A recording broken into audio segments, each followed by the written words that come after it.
Welcome back, everybody. We've got more NECC action coming at you guys. We're really up Yeah, in the what the pace heck? right now. That shocked me as well here in Dallas. That caught me off guard.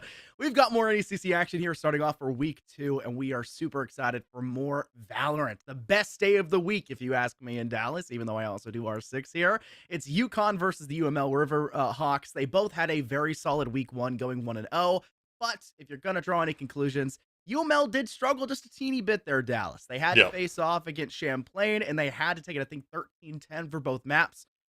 They had a bit of a tumultuous time, but they came out on top, so both these teams have a winning record so far.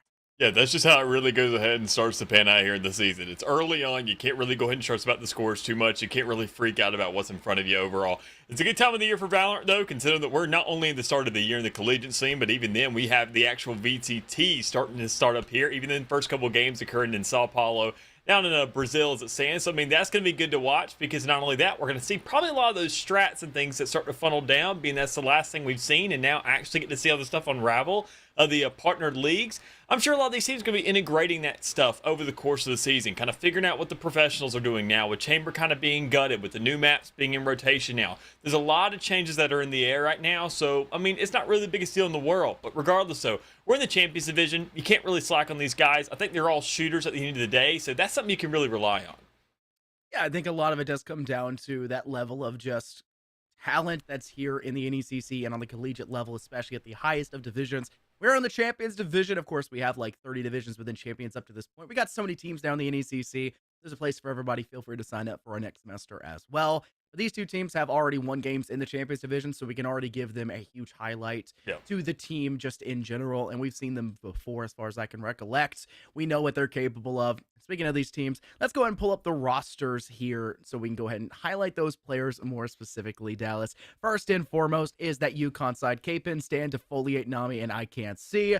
They're somewhat older rosters. They do have a senior and a junior, but majority freshmen for 2 players and then a sophomore. So 3 out of their 5 are underclassmen. So a lot of times we like to dog on seniority and say, hey, more likely seniority teams will play a little bit better.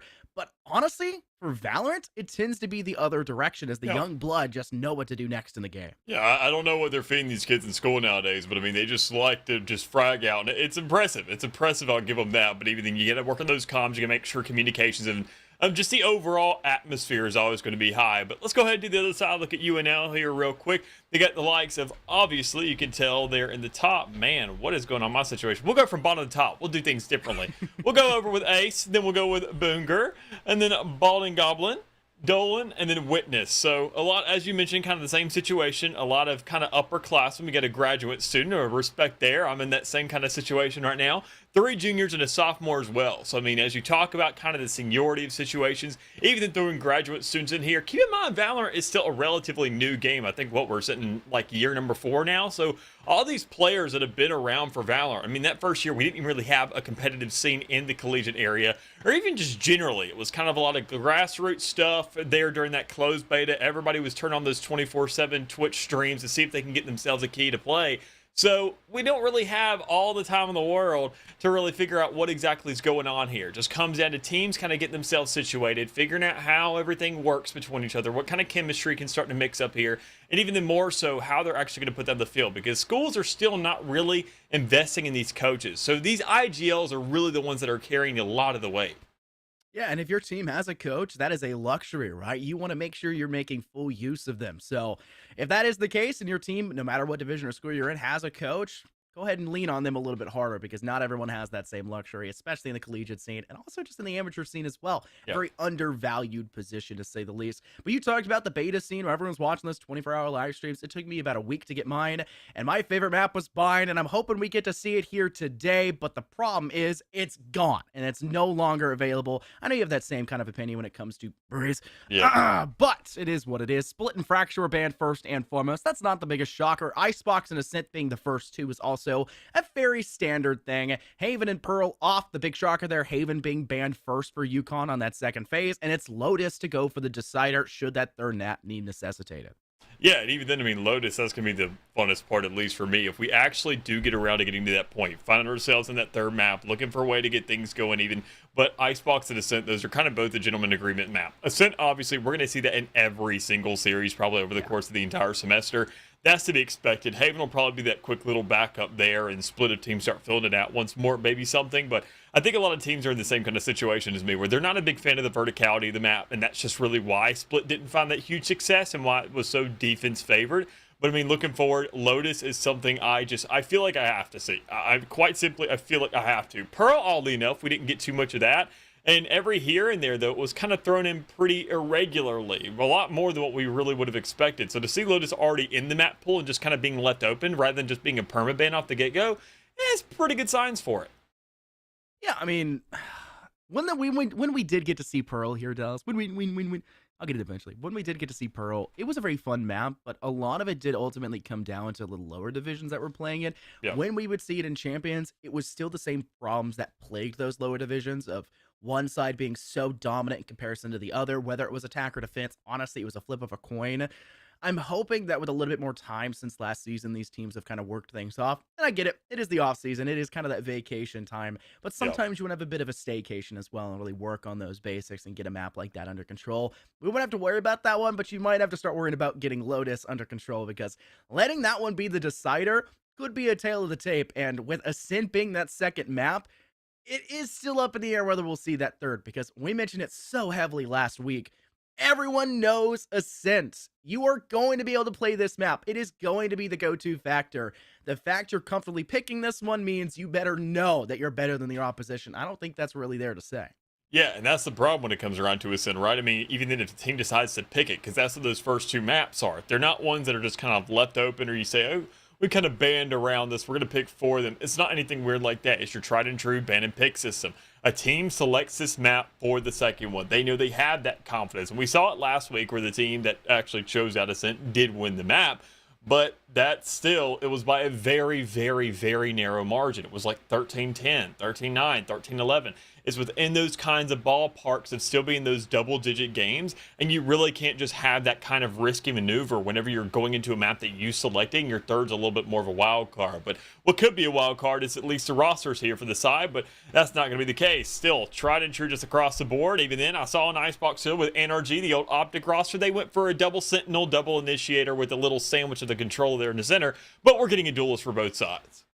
We did get to see that last week where there was no duelist. What was it on Ascent, right? Where there was absolutely no duelist whatsoever for one side. I can't remember. It may have been our second map of choice, but becoming a little bit more common. But neither for these two teams. Jet will be that duelist of choice. A KO has been selected for that UConn side, which I think is one of the more important agents when it comes to a map like Icebox. The information and just the overall kit is so bloated. There's a reason why a lot of people have been crying for KO to not be as prevalent. They feel a lot like old Astra, where they're essentially a must pick on most maps. Even when they aren't, they still feel like they would have been viable to a small degree. We'll have to see if that will ultimately matter here in the end. With UConn starting off on the attack, it looks like they're going to prime for information first and foremost, because they've not all stacked outside of one doorway or the other. And they've seemingly, well, never mind that, left Spike over towards the entrance of A. Now, maybe bait it out instead of going for that full sprint in towards the site, which is so popular when it comes to these pistol rounds. Yeah, go ahead, get a quick little look, figure out what's going on the map, kind of see what the default may be here for this pistol round, then check in the second round to see if things really start to match up and find these consistencies across the board. But already, as you mentioned, A site's going to be that main hit every single time for that pistol round. I mean, you got to play for those close quarters, because keep in mind, not everybody's going to buy a classic. And when you're buying a Ghost, you're sacrificing a little bit of utility. You're especially sacrificing that armor. And Sage doesn't really have that luxury. They're trying to play around their wall because they know that's going to be a purchase that they're really necessitizing there for that first round. So looking at a little bit of a rotation, kind of seeing what the lineups are looking like. You get the Viper wall over there towards B to kind of give some assistance, but it's probably not going to be pop because you can see the lurk trying to go underway very, very slow instead. What's the single most annoying piece of util in anyone's kit in Valorant for a pistol round? I would vote the barrier orb 10 times out of 10. It's such a pain to destroy, especially with the limited weapons you have in your hand for a pistol round. Even for a bonus when you lose, it's a pretty big nuisance. I think right now the team's trying to bait out that barrier orb to really gain control over towards a point. And right now, UConn have at least guaranteed that they've got control over towards the A side, though they do lose one and a second one off screen towards B because they've gone for that, in mid because they've gone for that little bit of a cheeky split. They do at least get down that spike and have some semblance of control. They got a position for the post plant. Their Vipers swinging all the way back over towards Phelps. Boonger finds their second kill here of this round onto the Jet for the side of UConn, and it seems like just a matter of time for UConn to find themselves victorious dangerous as they double swing down onto Stan, who was trying to play for that last bit, and it will inevitably fall in favor of the Riverhawks. Yeah, good picks there. I mean, even in a good little hold there towards the middle of the map to go ahead and get a read on what exactly is going on there. Knowing right off the gig of the UConn, they're going to try to get a little bit antsy here. They're going to go for some weird spots, try to go for some splits around the map and icebox, which is kind of unorthodox, I would say, for this map specifically because of how contested mid is the majority of the time.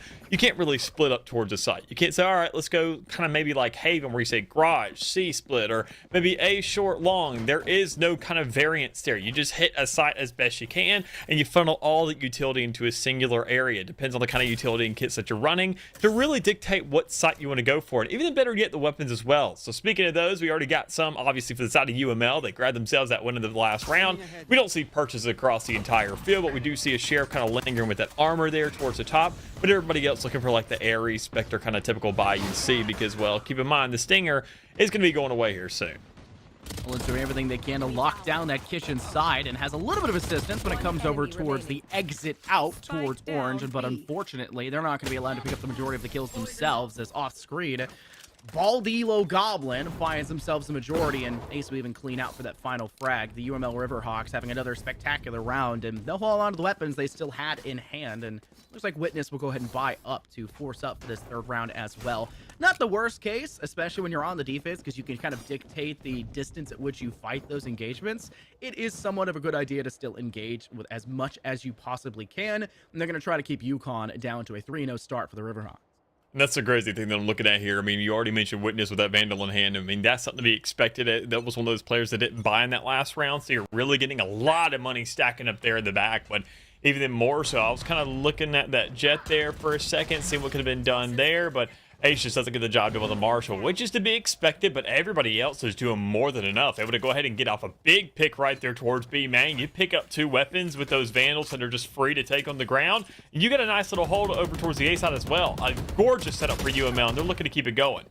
Lunger may just be playing to die when it comes over onto the A side. That's not the worst case decision. I mean, honestly, they still dropped the Viper quite low, stand to half HP. That allows for them to, clean it up a little bit easier when it comes to this ladder engagement in the last few seconds. With the spike now going down, that does force time constraint into the laps here of the Riverhawks, who are now forced to retake this objective.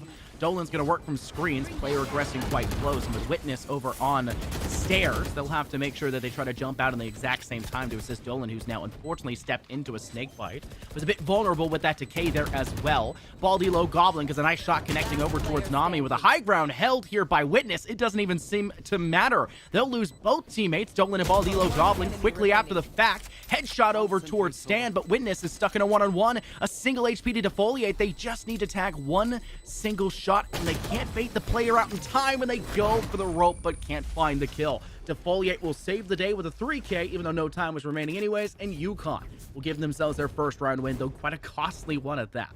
Oh, extremely. I mean, you look at the sights and you look at the kind of guns that are to work with, or singular being a gun, considering it was only Defoliate who actually survived that round, and just barely. Only 9 health remaining, even then, no armor to work with, so that's going to be an extra 1,000 that you're piling into this round to say, sure, I don't have maybe 30 to where I can kind of compensate for that, or I have a little bit over 40, and it's not just something like a snakebite that did that damage.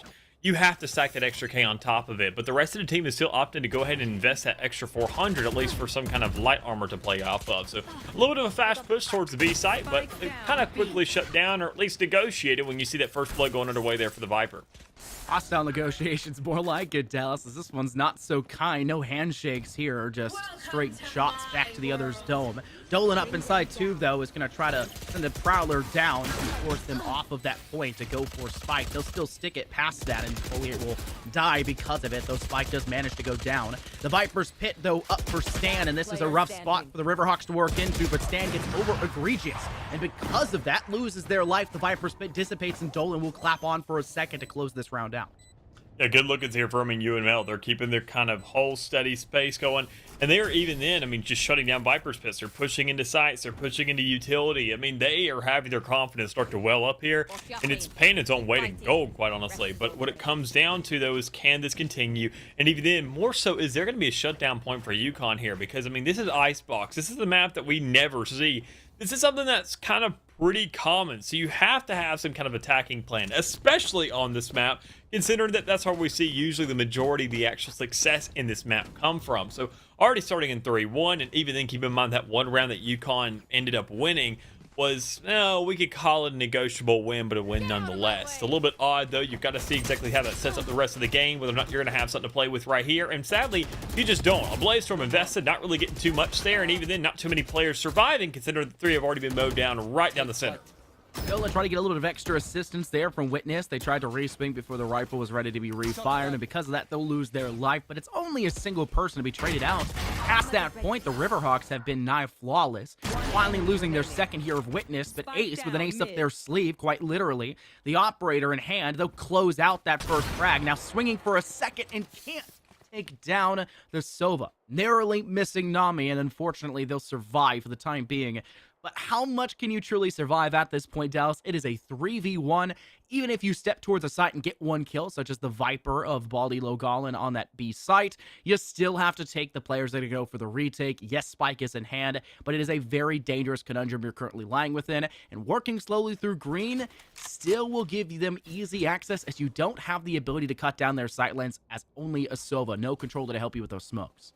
Yeah, I mean, you just got to make sure to really just play for your trades here, kind of get a piece of the utility. And you know that a player's over there towards that B sides. I mean, you're trying to see how you can play that out and even work for an exchange, or even then kind of catch them off guard during that plant. But that's not really how that worked out. Instead, you're just working on this timer now, seeing once again, saying Spike is going down. Where is it going?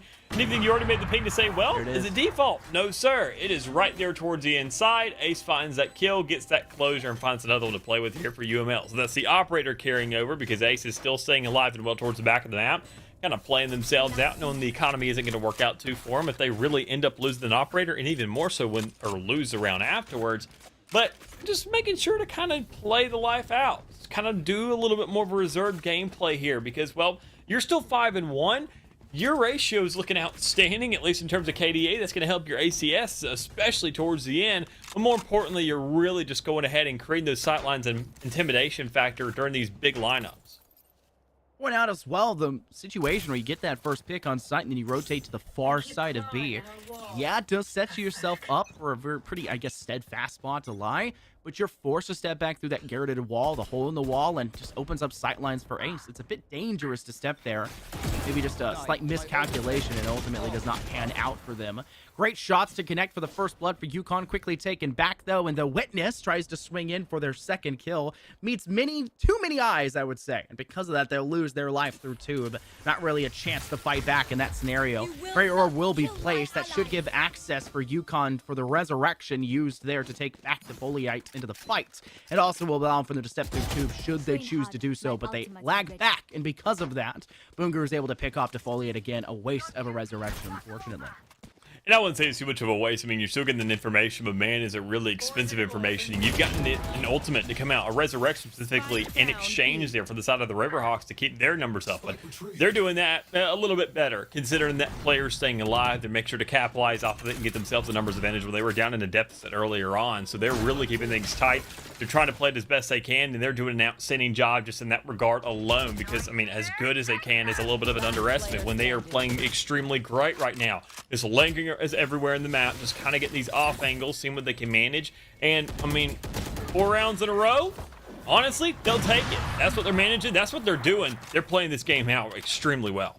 The Riverhawks have been on a very dominant spree so far, and that's considering they're on the defensive half, which is favored for a lot of teams, but Icebox tend to have a pretty solid attacking side as well, depending on your team composition. And considering that the K was there for information, they have a Sova as well to assist. There's a lot on the side of UConn. It just hasn't been really assisting them, I would say, in their one-on-one gunfight engagements. They're getting information past those corners. We saw Nami just a couple rounds before trying to go for that clutch in that 1v3. They got a ton of information using the recon bolt that allowed for them to save their life and force the player back. So even though they don't have smokes, they have something to force them to stray away from those initial lines of sight for safety.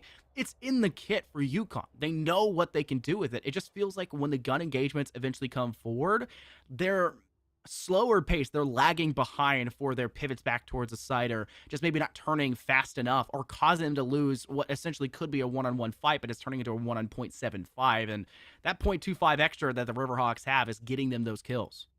Yeah, and I think honestly, I mean, looking at UConn and what they're doing, their jet, that's a little bit of a problem. We're not seeing that engage. We're not seeing that clean setup in the utility. We're not seeing the team kind of rallying around that single individual to set them up to make sure that entry on the side is super clean. Even think UML, they're not really playing too much of an actual hold. I mean, they are, but not on the dedicated points in sight and in those main areas. They're kind of playing a little bit more of a lurk game, kind of giving up that space, saying, all right, you know what, let's give you some space, because you seem like you're getting pretty comfortable here. Every time you get an inch, you try to take a mile, and at that point, we teach you your lesson. So I think UML, they just need to play to the site, play a little bit more kind of fundamental Valorant, narrow themselves down some and see what can get done. Problem is they can't do it maybe on this A side. Consider the ace is right there with the operator in hand, a Hunter's Fury being employed up there towards kitchen side, and just get a really good bit of damage off from it. Speaking of the jet we talked about previously for the side of UConn, the jet on the side of UML has been quite successful with the operator in their hand, though they do fall here in this round. It does set up Boonger to find two cools quickly after the fact. The Guardian in the hands here for Nami quickly cuts down two over towards Elbow, and it looks like Witness will close out and secure, though they were restabilized. The player of K-Pen on that KO popped the no command. That just lines everybody up in a quick spree as Witness will collapse essentially for all three to close, and the Riverhawks will now climb to 4 in a row, 6 in total. A spectacular showcase for them here on Icebox with UConn and another dire straight. Look at the weapons they're bringing into this next round. Yeah, by the end of the half, I mean, they're already guaranteed to be at an even standing. And problem is, I mean, looking at the economy, the way things are going for them, they're not stopping anytime soon. Sure, Ace has found a kill over here and they're sitting at 5-1 at the very beginning and just kind of carrying off of the game at that point, but everybody else is carrying themselves and their own guns into fight, and they are doing an outstanding job of just making sure to get those kills off from it. I mean, keep in mind, everybody has now surpassed that 5-point threshold. Now they have 6 or 7 kills, and Ace is now at the bottom, and they're still not negative. Usually that's a pretty good indicator of what team is really just dominating the game, if you don't really have too much of a read on the scoreboard alone. But at 6-1, I mean, how could you not? Plain and simple. You Riverhawks holding on to this Viper's Pit, I like the idea, kind of maybe using it for retake, kind of figuring out what exactly is going on here, and saying, okay, well, maybe let's go for a hold. Well, that's not an issue for us, right? We're getting kills left and right. That's not a problem at all. So where do we invest this? And it gets to one of those points to say, honestly, just press X whenever you feel like it, because we're doing our job, and especially if you get a first blood right here on the K-Pin. Once again, it's another initiator down, another sentinel behind it. It is an eco round. You can't freak out, but hey, you're expecting them to at least make it expensive. Bald Elo Goblin has had a wonderful showcase over on that B site. A great counterplay to that toxic screen. And while the actual spike placement was going towards A with a quick bait and switch, UConn are only able to find 1 kill past that point. It was a nice headshot onto A, so that operator is in fact dropped. But the information in the man count that's just suffocating for the side of the Riverhawks will ultimately net them a round win once again, which is kind of the expected result considering that it was that thrifty round at the very beginning. And the Riverhawks now climb to a 7-1 stat line with a 6-round buffer.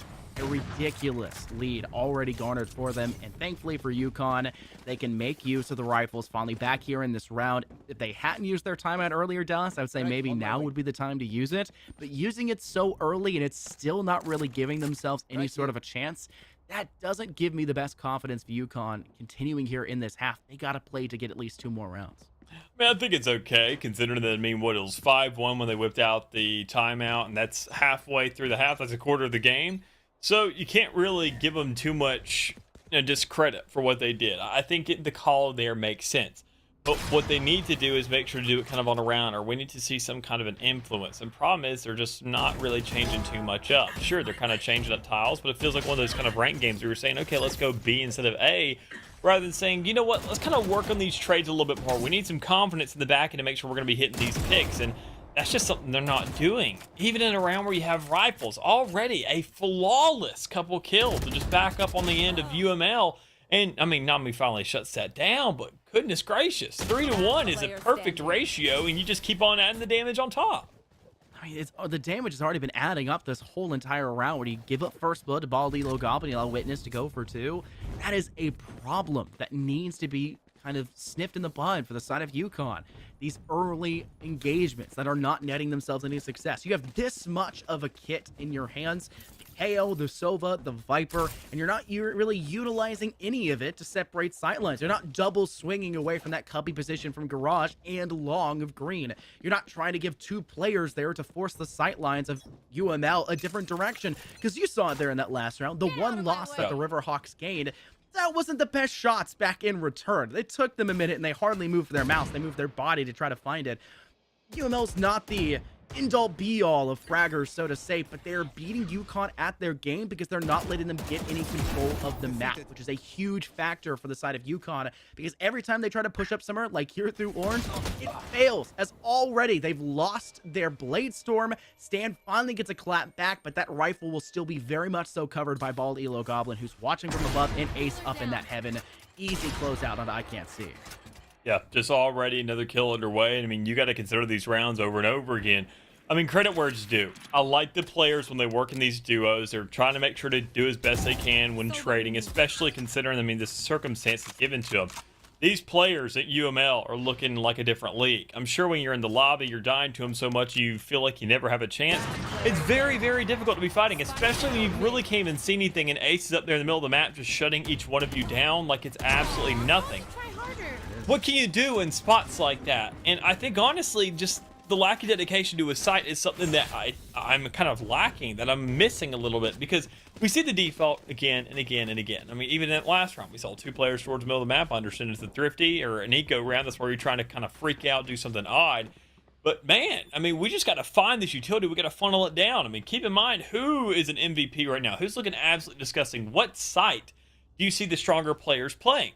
Well, you've seen Sova and the Viper over towards that B site over and over and over again. So let's go ahead and overwhelm these players. All five of us, right? All together now. Let's make sure not even to try to chance it. Well, guess what? You learned your lesson. Ace is there now. You have messed up so many times, and now you give them that kind of opportunity, that luxury of variance. I'm honestly quite shocked, though. The fact they pressure still towards B, I think it's maybe coincidental that it worked out here in this round. The Viper's pit was tossed early on A to lock it down. That means, hey, Viper's done on B. Let's go ahead and push that site instead. Yeah, you lose one fight, but you get the upper hand on Ace after the fact and net yourself an even position. What a long shot by Witness, standing on the snowman. That's quite egregious. They'll find themselves a kill off the back of it. Two more after the fact, though they do fall eventually. It leaves just K-Pin all by their lonesome. And one is the loneliest number, and you really wish you had a secondary teammate to help you, especially when that spike is still lingering on over towards the entrance, or maybe I should say exit, of Green in this scenario. You got no chance to try to fight back, and Boonger will punish you for trying to extend. Best case scenario now here for UConn, you get yourself 2 rounds. You got 4 ultimates in a round like this, and it's the last one of the half. So, I mean, we're going to see a full force of everything they have to give. And that also contributes and really goes ahead and is a testament to their money as well. Not too much to be playing off of. I'm sure they're not going to have full utility to be working off of. And that ultimate's going to have to compensate for something rather than be more of a cherry on top there to be playing with. So I want to see what exactly UConn can do with this, because this will be their last rally. This will be the last taste that a lot of teams that are going up against this squad specifically in the future have to see about their icebox. And I think after something like this, a lot of teams may be choosing it if we don't see an absolute change in attitude and maybe a flawless round to just kind of, you know, tip their hat away as they go onto the defensive side. Absolutely no real effect from the Hunter's Fury thus far. No real information. You know that back right area is completely clear, but Ace is still on site, just hitting operator shots, and 2 at that. And already using their snake bite early. It does net themselves a kill, but you try to save that for a post plant. They'll use the resurrection, as far as I can recollect here, to bring themselves up to a full fight. Ace, though, gets 3 kills still total here in the round after finishing off the destabilized KO they had downed previously. And what seemed like UConn having a pretty good chance to try to capitalize here in this round and give themselves a final pin, so to say, here in this engagement, it falls short. Comes down to the 1v1, as I Can't See does not look above them. to Bald Elo Goblin just rotating about here on that rope, making plenty of noise to do so, but just not enough there in there to kind of give that information over to UConn, as UML Riverhawks will close out that first half 11-1 on UConn's map pick of Icebox, of all things. Yeah, quick execution already. It's a little unfortunate to be seeing, and especially considering, I mean, as you mentioned, this being their map pick.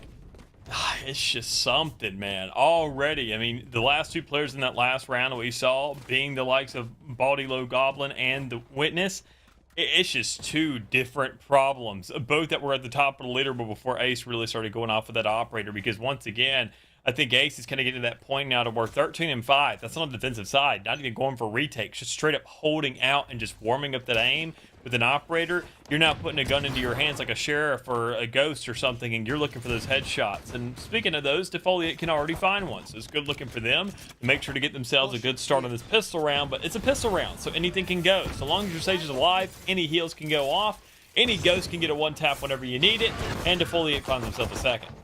That's big. Witness was trying to move across that rope quickly. The toxic screen did try to buy UML a little bit of time, but that shock factor just was not there, and I think the UML Riverhawks are maybe teasing the idea of rotating to B, but I think a fake, all in all, in its totality, as they're going to leave that spike there right at the entrance towards that A main side. Maybe starting to bait things out for now. They're putting one player inside of ship for attacker spawn. Maybe just a lockdown, maybe an over-aggressive player extending towards garage or through towards green. But if you're on the side of UConn, Douse, you're not really falling for this bait. Stenwood, third player that was on that A site towards mid. Nobody's been seen in mid. Nobody's been seen in green. They're coming right back to A, and you know it up to this point. Let's leave two players still there where they can easily close out these last few. Ooh. And as soon as you say it, Dolan punishes Defoliate for finally getting those first two picks. Yeah, and even then already, I mean, somewhat equal. You still have numbers to keep in mind. That ghost in hand can still find itself a lot of effect. But when you have I Can't See with the classic in hand, even have a little bit of armor there in the back end as that Sage, it just makes kills way too easy. Just spray things down, click that trigger, see what you can get done, and you get plenty out of it. 4 players remaining for the round, so that's good looking, at least for saying, oh, I've survived a round. Oh my God. That's something that hasn't happened very often for a lot of these UConn players. So I'm sure they're happy about that, and even more so happy that the game isn't in instantaneous form. You got 11-2, and even then, if that pistol round was won by UML, you're probably saying we're just keeping this thing under wraps and we're just saving the mental for the next game, because we're going to force things up, but it's not going to be nearly as good of a round as what they're going to have to work with. Considering UML, they're on the attacking side. You get the spike plant. That's an extra 300 credits for every single player, being a luxury that UConn does not have. So a little dart right down the center, a good little raid to have, and even then a better gun to be working with when you got that Bulldog in hand. A rifle here for round 2, good pickings behind it,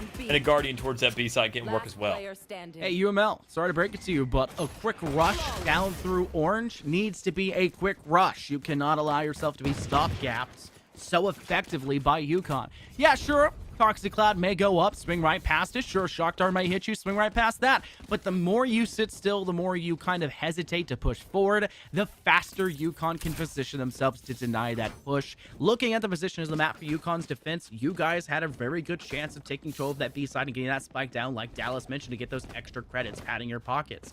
Because you took so long to do so, because you hesitated in mid, you ran into a major problem, and because of that, UConn had an area problem to deal with you, and essentially close out that second round, a round that should have typically gotten at least 1 or 2 kills to close that out. But now UML will have their full rifles to work with. But the issue is a operator is on the side of UConn. They're going to have that walking down towards mid right now, and maybe to close that cutoff angle in towards orange. But I think the rotate will be made by UML.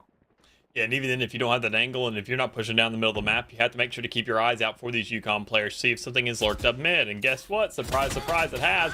With some missed shots, go ahead and tell you way more of a story than necessary to let you know that, okay, there's I Can't Sing, you also can't play, because now you got the player down, you got 2 as a matter of fact. So in a 3v5 situation, this is an easy push up towards the A site here for UML to see, okay, this is a rifle round for us, right? This is what we start to excel. This is what we went a little bit crazy in that first half.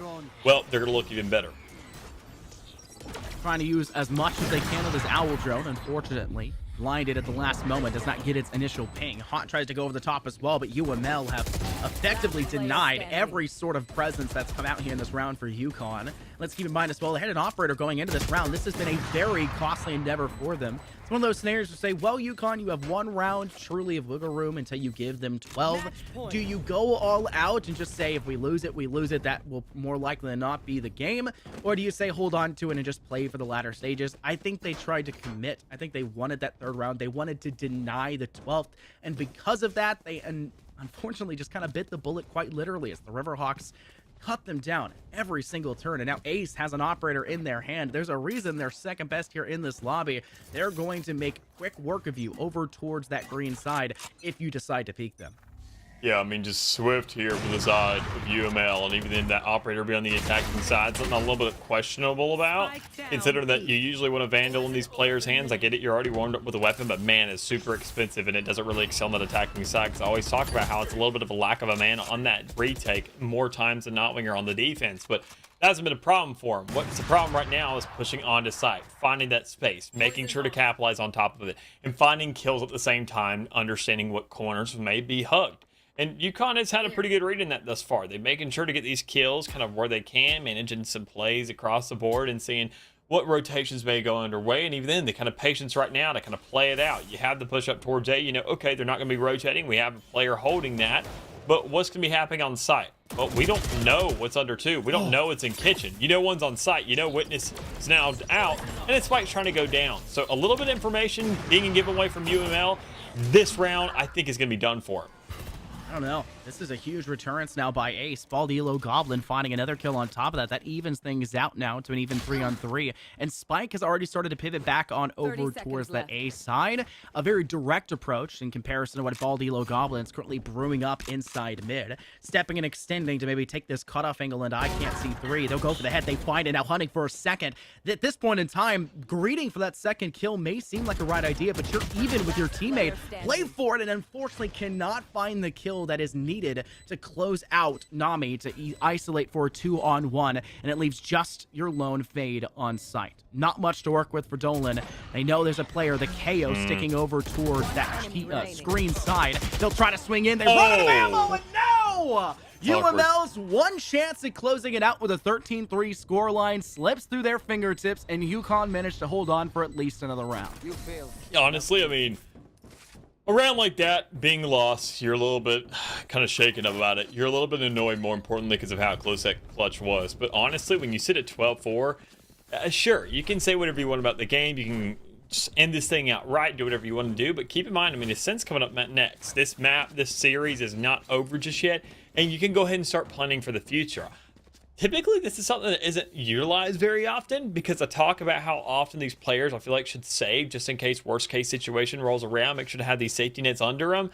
And UConn doesn't have too much of that as a luxury, considering they're still running some Guardians, half shields, a pistol there from one of the players. So, I mean, a little bit awkward considering that you're winning these rounds, but you do have the Blazestorm now to play with, and you'll lose it almost instantaneously. But honestly, if we see UML maybe sack a couple rounds, kind of play things out and say, let's go ahead and start thinking about a sit here. And by the time we're done discussing, we got 9K in the pockets on like 3 rounds back to back. But speaking of back to back, we see kills going underway towards the A side and even exchanges at that back and forth. But UConn still don't really have the upper hand in this utility in the armor. Well, you still have an even position to work from. The UML side is do everything they can to quickly step away from that side. Spike has gone down. They still have a Viper aboard. That means he can hide back all the way over towards Belt and essentially just try to slowly suffocate the chances of going for this post plant. However, Stan is sticking it right now. This may be a perfect time to hold on to it. Thankfully, Nami will extend to try to knock them down. Stan, unfortunately, had been taken down just before that. It does bring things down for the Riverhawks to a 1-on-2 and just can't stay alive. The Baldilo Goblin was able to strip away a couple of those players, but it's just not enough to give them that round win. And UConn will have another round, which was quite disadvantageous for them. They struggled losing 3 players, all things considered, but they're happy to still be here as they'll bring themselves up to 5. Yeah, I mean, so once again, another round to play with here. We see UML obviously by themselves up. It's one of those situations where I always like to start stressing these kind of just play it out. Honestly, just sack a round or 2 because sure, UConn's going to be getting themselves some more and more money to work with, but keep in mind, you're on the attacking side. You have the advantage to pick up these ult orbs. That's going to be economy and kind of resources that you're stacking that UConn don't have the privilege of doing. You can keep on playing the default, kind of looking around the map, seeing what kind of game plans are being conjured up by UConn, see what duos are working well off each other, and see how this chemistry is playing as a squad. A lot of intangibles that can really be accumulated and taken note of here, but we see them kind of just trying their best as possible. The Blazestorm being employed, getting sniffed out a little bit, but I mean, hey, the Blazestorm is one that you can actually invest on an eco round and not be too stressed for, because that's the point of it. But it's not your point to die as a player, which you're seeing some of, but hey, it's making leeway towards that B side, so you're not really too worried about it. The Riverhawks have put themselves between a quite little rock and a hard place. They tried to extend to that B side to go for the plates, and unfortunately, there were two players on the side of UConn that were kind of straggling behind inside green, has caught them unaware. Boondra will go ahead and bring back Ace, though. They have the Resurrection available. Why not use it? That'll bring things to an even 4-on-3. And I say even because they don't necessarily have the best weapons going into this round, and that'll still be the case, at least for Boondra, who only had a Spectre in their hand, will fall to the rifle, the operator in the hands of Defoliate. That will, I guess, more so even the odds in a quite literal sense. But it also gives UML the chance to go for that spike placement. Stan working in from main. Will catch Dolan unaware. That's not the play you want to lose at this point for that extra bits of information. Ace only has that pistol to work with. They'll try to extend out to catch Stan off guard, but cannot find the space to do so. Ace will finally fall, and it's all the way up to Baldilo Goblin once again. Stuck in yet another 1v2. We'll drop it down to a 1-on-1. Oh! Finds the kill! Baldilo Goblin with a 4K to secure UML Riverhawks' first map win. A 1-0 start on their opposition's map pick, might I add. Yeah, a massive stance there right towards the end. Obviously, we saw Goblin again and again and again on that defensive side saying, look, we're looking good. I'm playing as a Sentinel. I'm holding my ground, and I'm doing almost a near perfect job at it. Once you get that spike down, same situation. Just hold sight. Play your space. Make sure that if anybody who comes on your property, let them know they're trespassing. And Goblin did that time and time again. But right there towards the end, you're happy for that clutch. Sure, it's a little bit of an awkward round to be winning out on, but it's honestly one of those rounds where you're saying, hey, we're kind of expecting it. If you're the side of UConn, you know things were stacked up against you. You know you had a very, very, very large hill to climb, even to get yourself to a guaranteed overtime if you did hit that 12 round and not even kind of an outright win. So, I mean, you just got to take it on the chin because Ascent's next, and I'm hoping you know that map. Yeah. If you don't know that map by this point, I don't know where you've been, maybe in a different esport, and you're kind of making that jump. And if that's the case, and you're in the Champions Division, I would be very impressed. Can't imagine where you were in your first esport of choice, but we are heading to Ascent next before we head on over to that map to see whether or not the Riverhawks can close out a 2-0 series on their map pick, might I add, or UConn can pull off that collegiate special of winning their opposition's map pick. Whether or not either one of those comes true, we'll see you guys after a quick break. Stay tuned for more.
Welcome back, everybody. We're going ahead, continuing things along. We got the matchup of the night, or at least the second one underway, here between UML and the likes of UConn. First map didn't exactly go UConn's way, considering it was their map pick of Icebox. So now we're going to the lovely land of Ascent, the tried and true that everybody should know past this point, but we're going to find out if UML has it because, well, they're the ones who picked it. And we're going to see if they run through the same exact fashion as their 13-4 in the last one. Yeah, we can obviously tell just how confident the Riverhawks truly are after that first map performance, and they've got to still be feeling hot after a map like that. They had a rough go about it their first week on facing Champlain. They 13-10 them on both maps. Yeah, it's a 2-0 victory, but that's 20 rounds you gave away in a very close call. Same thing can't necessarily be said for UConn. Their first game was a slaughter. They destroyed them by almost triple digits. Their second map, yeah, it did force OT, but they still had a round where, or at least a map in general, where they dominated.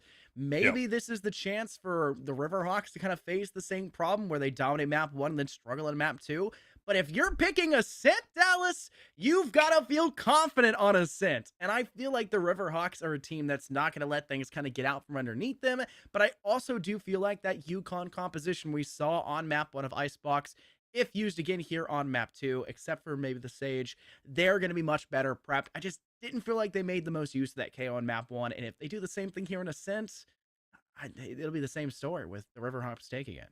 And it was a split in the map, too, which is the biggest thing for me. UConn, they found themselves, I mean, they're obviously very, very comfortable lurking around the map. Not really lurking, but we could call it a default. But, I mean, it just didn't really feel like what they were kind of trying to go for with your typical default. It wasn't more just kind of a little bit of a push, finding what kills you can, kind of peeking things out, figuring stuff out, getting a lay of the land, essentially, on that attacking side, which is a luxury you get because those defenders, more times than not, because, well, we're not in silver or gold, they're going to be sitting on that site holding it down. So you get an idea of what you're working with, who's where, what players that are the top fraggers, what players are the bottom fraggers, where can we overwhelm them, player numbers, and find those kills and get a free spike plant down and have, well, the majority of our team after the end result. They just didn't really do too much of that. It was more just kind of playing around the map and instead saying, all right, how close can we get to spike? We're going to split 3-2. How close can we get to that site without dying? Or, I'm sorry, without getting noticed and then dying. Like, you can't have that whole situation. You got to make sure to commit. And even then, especially on this map specifically, like the cinematic shows, this B site, that little gate you see right in front of you, that's basically the only way you're getting onto that B site. So you better be ready to funnel all the utility out there just like you are in Icebox and A. You know, you ever go to the pool during the summer, Dallas, and you dip your toe in to try to feel how cold it is, but you do it a little bit too quick, so you don't really feel how cold that pool is. So you kind of have to do a double take. Imagine the double take for the side there of UConn. Instead of just dipping their toe in a little bit longer, they just cannonball into the pool and assume that they'll be fine after the fact, despite the frigid temperatures finally meeting their cold skin. That's the problem UConn are running into. You can't dive in head first, or maybe rump first if you're doing a cannonball, after barely testing the waters. You need to do a little bit more poking, a little bit more prodding to try to get that information out. And I think that was probably the biggest glaring weakness we can come out there from that UConn side. But we'll go ahead and look at our agent selection. Sova is still going to be on the board for both teams here. You do have that KJ, which has been very popular on this map for a very good reason. K-Pen still on that KO. Baldy Low Goblin off that Viper, switch to the KO here in this map. And then we're going to have an Astra of Stan on UConn, and then the difference maker for the UML side will be Boonger, who's going to be playing that Omen instead. I like the variation of the Astra and the Omen. That's probably one of my kind of favorite rivalries when it comes around to controllers, because, well, they do the same thing in somewhat of a sense, but they have their own different kind of applications. And if you can see teams really start to unravel these strategies, kind of really play off each other with it, it's like magic to watch it happen. I mean, your controllers can be make it or break it, and you can really tell when they make it or break it. Otherwise, they're just kind of there, and they're still doing something, but man, you wish they could do more. But speaking of doing more, you're already on site. We haven't even gotten a sentence out of our mouths, and UNL is already on site, finding kills, make sure to have a lead in terms of manpower, too. And UML finds a shock dart kill for the very first one. Yeah, they lost first blood. Stan gets a shot from underneath, but still very positive to work from past there. Ace tries to move to the pixel peak, and unfortunately Nami has a very nice flick on over to tap their head for the one shot. That equalizes things up, but unfortunately the Riverhawks still have other things to think about. And Boonger will extend on over towards Tree to take down the player awaiting themselves in Garden. Dolan doing everything they can to hide within that astral smoke, and they escape for one kill, but lose their life quickly afterwards. But at least stand all by themselves, their position known, and Witness is just biding their time for that drop where they'll send them there just quickly afterwards to give the UML Riverhawks their first round win. Yep, there it is, going on their way to the expected kind of for UML on the map pick that they have. So pistol rounds are kind of a big thing. A lot of teams like to go ahead and kind of nail down. They don't just run towards the site 9 times out of 10. They let the default feel things and say, where can we sneak a spike plant? Well, they kind of went to the opposite side of the spectrum and said, how fast can we get it down? And better yet, how many kills can we get? Let's have a challenge between each other. And it was a pretty stressful one for the side of UConn, and they weren't really ready for it, and they're probably not going to be ready for this full buy almost as Spectres as well, because Witness, you got to give credit where it's due. Still opting for that ghost. You know this player's disgusting with the guns that you hand them, so why not give them a rifle on round 3 as well? They'll probably cut down the majority of those UConn players behind it. Isn't that the exact same player we saw do it on map 1 as well? Yeah. I mean, they know what they're doing. Quick extension out from Boathouse. Nami's able to net themselves 1 kill, takes down Boonger. Ace will fall, and we saw quite a costly affair for UConn in their second attempt for that pistol round in the bonus. This time around, though, only 2 players for UML will fall, and they'll still be in plenty a good position to maybe go for that extension they say here in this round. Witness does have enough, but I'd say with 2 players falling instead of just the 1 they had previously, maybe not opt for the rifle this time around and go in and just kind of force up to even out the rest of the team. A Bucky in hand for Boonger. Witness will go ahead and bring out that quick little Spectre in hand, and I'm expecting a quick use of their Shrouded Step to engage quicker onto side or maybe deep into Tree to make full use of that shotgun. Tisk. I was hoping a little bit more out of Witness here, especially considering that round when we saw the rifle being bought. That was kind of where Witness started to go crazy and found their almost definitive spot at the top of the leaderboard, which continued for the rest of the game. Getting that early lead, saying, you know what, I'm the one who did that damage, and we're going to keep it rolling. But no early damage here, but, I mean, considering that, keep in mind, against an Operator and a Vandal, last round of that last map, we saw Spectre win a 1v3, so who knows what can be done right here. Keep it going. Hunter's Fury now being employed. Enough kills already to be racking this thing up for the 3rd round. It's absolute insanity, and I can understand why Witness are running a Spectre now, getting some good damage off. You know where a player is. You're trying to kill him for free. That's a gun on the ground, but you know one more's over towards the gate. Yeah, it's going to be very difficult to get control over here towards Tree, especially because you God. don't have your smokes anymore. They just pull a quick use of the cheeky sprints, and they'll just go ahead and hold W, or more likely D in this scenario, while spraying down towards Tree. They find the kill, and what seemed like a prime round for UConn to, I guess, collapse upon UML with that first man advantage and essentially a lockdown entrance towards that site falls apart through their fingertips. You'd assume you find their omen. Boonger's dead. They have no smokes, no way to cut down sight lines, surely, for their team.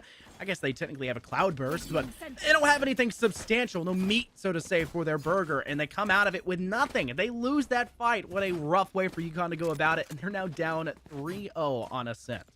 Another round that we've seen this kind of thing happen. I mean, with the 4-1 start that we saw in the last game, it's not looking too good here for UConn. I mean, I'm sure they're not thinking of exact rounds and kind of ratios that we saw earlier on in the map, because it's not something that you're really kind of thinking and having on the top of your head. But even then, just to know from our perspective that we're kind of repeating history, that PTSD could definitely be taking place right here, right now for the side of UConn.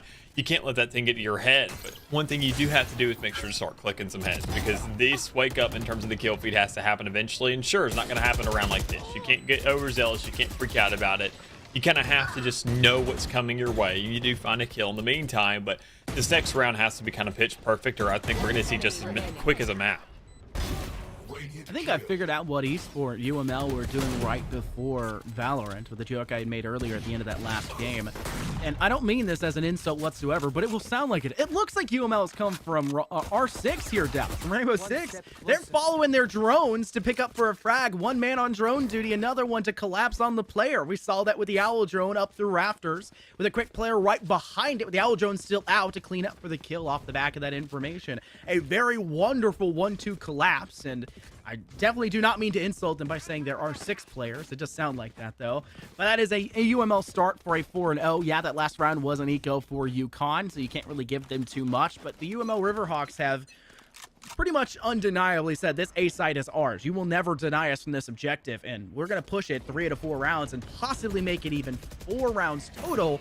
But that looks like they'll stray away from that A main and maybe push through bottom to take control of the market and B instead. Yeah, they commit, and I love every single second of it. I mean, that's one thing that we're kind of lacking out of UConn. They're just complete polar opposites in the way they play their games, and obviously it seems as if one works and one doesn't. So, I mean, that just kind of tells the tale of what we're dealing with, and, I mean, maybe a little bit of overzealous pushes towards the spawn, but at least you get that information now to know there's I can't see. In the back of the map, just having a little bit of a tear session, but still, there's 2 more players alive around the map, and it all comes down to Dolan, who's the opposing KJ, who could get just as much work done, but sadly falls a little bit short, giving UConn their first one. It's a rough spot to go about, especially considering that spike was planted over towards Boathouse. You'd say, hey, I'm going to 1v2, but if I go for plant, I can position myself past that point to play for the isolated one-on-ones if they don't extend in the right time. You don't even get that luxury, so to say, because your spike carrier dies towards switch, and you lose out on the chance of, I mean, even just scraping away a few extra credits towards the end. And while, yes, they're plenty fine for their eco, UConn can find this next one as well and start to, you know, remove some of that padding that's in those wallets, so to say, remove that conglomerate money they have and fall back more to a little bit more of a standard approach when it comes to these two teams. No matter how much you can narrow the margin, UConn have to do everything to make sure that at the very least UML will be forced to go with Thrifty 1 round this half. Yeah, having a round where, I mean, this team isn't dealing with full rifles sounds like a blessing. It sounds a little too good to be true if you ask me, but I mean, honestly, there is crazier things that we've seen already. We have seen a shutdown. We have seen UML on an eco round, and even then we've seen them also lose first bloods, which is we're seeing a repeat of right now, but a good little shutdown to kind of play out that timer, see if you can get somewhat of a stall and kind of play out that spike as much as you can. But they're not doing it in a stressful spot. They found that pick right there kind of aggressively. You caught them off guard for one, but I mean, Nami had a very quick exchange there. You know Ascent. It's not very difficult to know the lineups for where the headshots are, but even in the lineup for specifically utility right here, right now for the Closet Divide could go ahead and do something, but I think a save is underway because these teams are not contesting this at all. UML are taking this with respect. They're not freaking out about it. They're just saying, let's go into the next one. We're going to win it out. They had a Blade Storm. They popped Cosmic Divide. They used their lockdown. That is a victory in my mind, and I'm sure for UMLs as well. You forced them to use so much of their ultimates, and the majority of the rounds that UConn have their best chances in are rounds where they're forced to use those ultimates. And that's going to be one of the bigger things to kind of look at in the key picture. If the only rounds UConn can win are ult rounds, they're not going to win very many rounds here, Dallas. You only have a few in the back pocket every once in a while, especially when you're not getting very many kills in total across the board. They've been struggling to even up against UML in these engagements, much like we saw in Icebox. The tail of the tape has not changed much past that point, but thankfully they'll net themselves the first pick here, taking down Ace, who is trying to opt down in mid as well, and they'll find themselves a good spot to work from, as it seems like the pressure is boiling up inside B main. It's one of those points where you throw everything at the site besides the kitchen sink. And, I mean, UML were left with just the answer, what are they going to do with the kitchen sink, right? I mean, come on now. So, I mean, let's just go ahead and wait for the next one, and we'll see what we have to play with. And they don't have nearly as much ultimates, keep in mind. I mean, UML, sure, they had that Blade Storm. They have a From the Shadows, a Hunter's Fury, but those aren't really going to set up too much. So they're not really in too big of a point. They just know that now they're not as nearly in big of a deficit in terms of ultimate economy, but they are in terms of players. It's a good exchange there. Witness trying to play towards the middle of the map. Can't really find that kill in market, sadly. The player isn't really shining as much as we saw earlier. I mean, Witness and Icebox probably won't miss a single shot in the world, but now they're at least missing some. So they're looking at human at least, and it's causing this game to be much closer. But one thing that isn't too close is a health pull there for Omen. Close to death is what I would call it. Olia tries to step into the quick use of that smoke, and it does actually warrant a kill. Unfortunately, Booger's not able to get enough shots their way, and because they lost that fight, well, I would say the engagement from Market to that staircase, they were down to 11 HP, and that shorty is not missing at that range. At least both shots won't miss at that range, as it did require the second to kill. UConn will find themselves just narrowing that margin further and further, and I honestly believe the UML Riverhawks may just still have enough to buy out here in this round, and they will. but they are starting to reach maybe some of those limitations of those rifles. With spikes going down and, you know, at least taking control of sight, holding on to the 3 rifles they had just around previously, they're still in a good enough position where they're not in, I guess, the worst of errors, which is what UConn are trying to force them into. It's why we saw them try to re-aggress in that round before the round inevitably ended. It's why we see them trying to go for these kills first and foremost. They want to get these eco rounds because they know once UML starts to reheat up, they tend to stay hot. They're like a very padded thermos, right? They don't lose that heat quickly. It's just a matter of trying to, I guess, hit them with an ice pack real fast. Yeah, so I mean, speaking of hitting real fast, you're trying to hit this team right there trying to, hey, you know they're in that long area. You know it's a big old line, so it's perfect setup for a Sova Hunter's Fury. But the problem is, if you're on the opposite side of the map, you can't really get the best angle to make sure to nail all those players. But that's just because they're on site. They're not in that area anymore. They press that W key. UML does not hold back when it comes to using any piece of utility because they say, well, there's plenty of rounds left in the half. We're going to get these things back anyways. Let's nail this round in as best we can. We know an operator's in the back. This is basically a 2v3 for the retake and an operator. Sure, it's scary to think of, but just don't peek it. Easy as that. Hey, if you just pretend they're not there whatsoever, right? Defoliate doesn't really have the ability to engage with that weapon in hand. You just kind of play a little bit smarter. Shots will finally connect to them. Ace will swing more towards Defoliate than K-Pin. A pretty smart decision in my mind to assist your teammate of Dolan, who was holding out towards that spike. Because of that, Dolan survives and rise for the last 2 kills to give UML a bit of a resurgence back into this game, allowing them to climb up to 5 after a 3-turn downward spiral, so to say, and they'll have still plenty of money to work with. They are Dolan Duck out here, and it's not just a reference to their top fragger right now. They are padded with money. Scrooge McDuck, I think the actual term. I think Dolan Duck's the memer on YouTube. Dolan Duck is a YouTuber, but he's got a bag too. Don't get me wrong. I'm sure he does, right? Got that AdSense money, but unfortunately, it's Scrooge McDuck. I'm thinking of taking a bath in their, you know, pile of gold, however hard and non-malleable that surface would be. UML's had a bit of a hard time in this one despite having so much money, so I guess it kind of evens out. Yeah, I think honestly, I mean, even then you got to consider when the round exchange was made. I mean, after 3 rounds, you get that max win streak starting to go for the side of UConn. So, I mean, this is kind of at the prime time for them. And even then, better yet, they get a little bit of a round switch, and not every single, or the majority of the players were lost in the process for UML in that last round, especially after those ultimate investments. So, a little bit of the spray and pray towards the top of the map. You know that Odin is in the hand of one of these players, but the switch up's made, and the operator's still employed here. But a good exchange, nice little coverage, looking out for your jet. You're happy about that. And even then, they're going to find one more with the big old gun to be playing with. Well, shots will unfortunately connect more so for that UConn side, and they'll net themselves another one back in return. It seems like UML's ideology, their entire strat book when it comes to pushing this A site, just boils down to smoking off that door, smoking off their own exit once they get that spike down, and then smoking up top rafters. And past that, it just feels like Aladrone in and play site for frags. And yeah, that could possibly work, and it has every once in a while, but the second UConn start to narrow in on that, which I feel like they most definitely have up to this point. They're Champions Division for a reason. The rounds will start to fall back more in their favor, and we've been seeing that as we're back to that 1-round disparity between these two sides, and the Riverhawks are, I won't say necessarily struggling, but some of these rounds have not looked as clean as they could be, or at least they were on the map of Icebox. And keep in mind, I mean, we paint this agenda all the time of, okay, since the map, and even then this is one team's pick and another one's. You know what, I mean, there's still the possibility that, keep in mind, UML, their best map could be Icebox. It could be their first pick, but UConn just beat them to the cut. They said, sweet, that's a free first pick. And it's going to be their backup. And they're hoping to kind of nail things down there because it's, I mean, the gap between the two is still just insane. But we're talking about insane. There's shots there coming up from Stan, just going ahead and being the epitome of just that. One enemy remaining. Stan does eventually fall, though. They get paranoid, so that short sight really does not help them. And it forces Boonger, who gets that kill and has their ultimate charge, to use the From the Shadows on over to the B site. Owl Drone will be extended upon, and they may know now that they're rushing, but not in time, as Defoliate will still fall.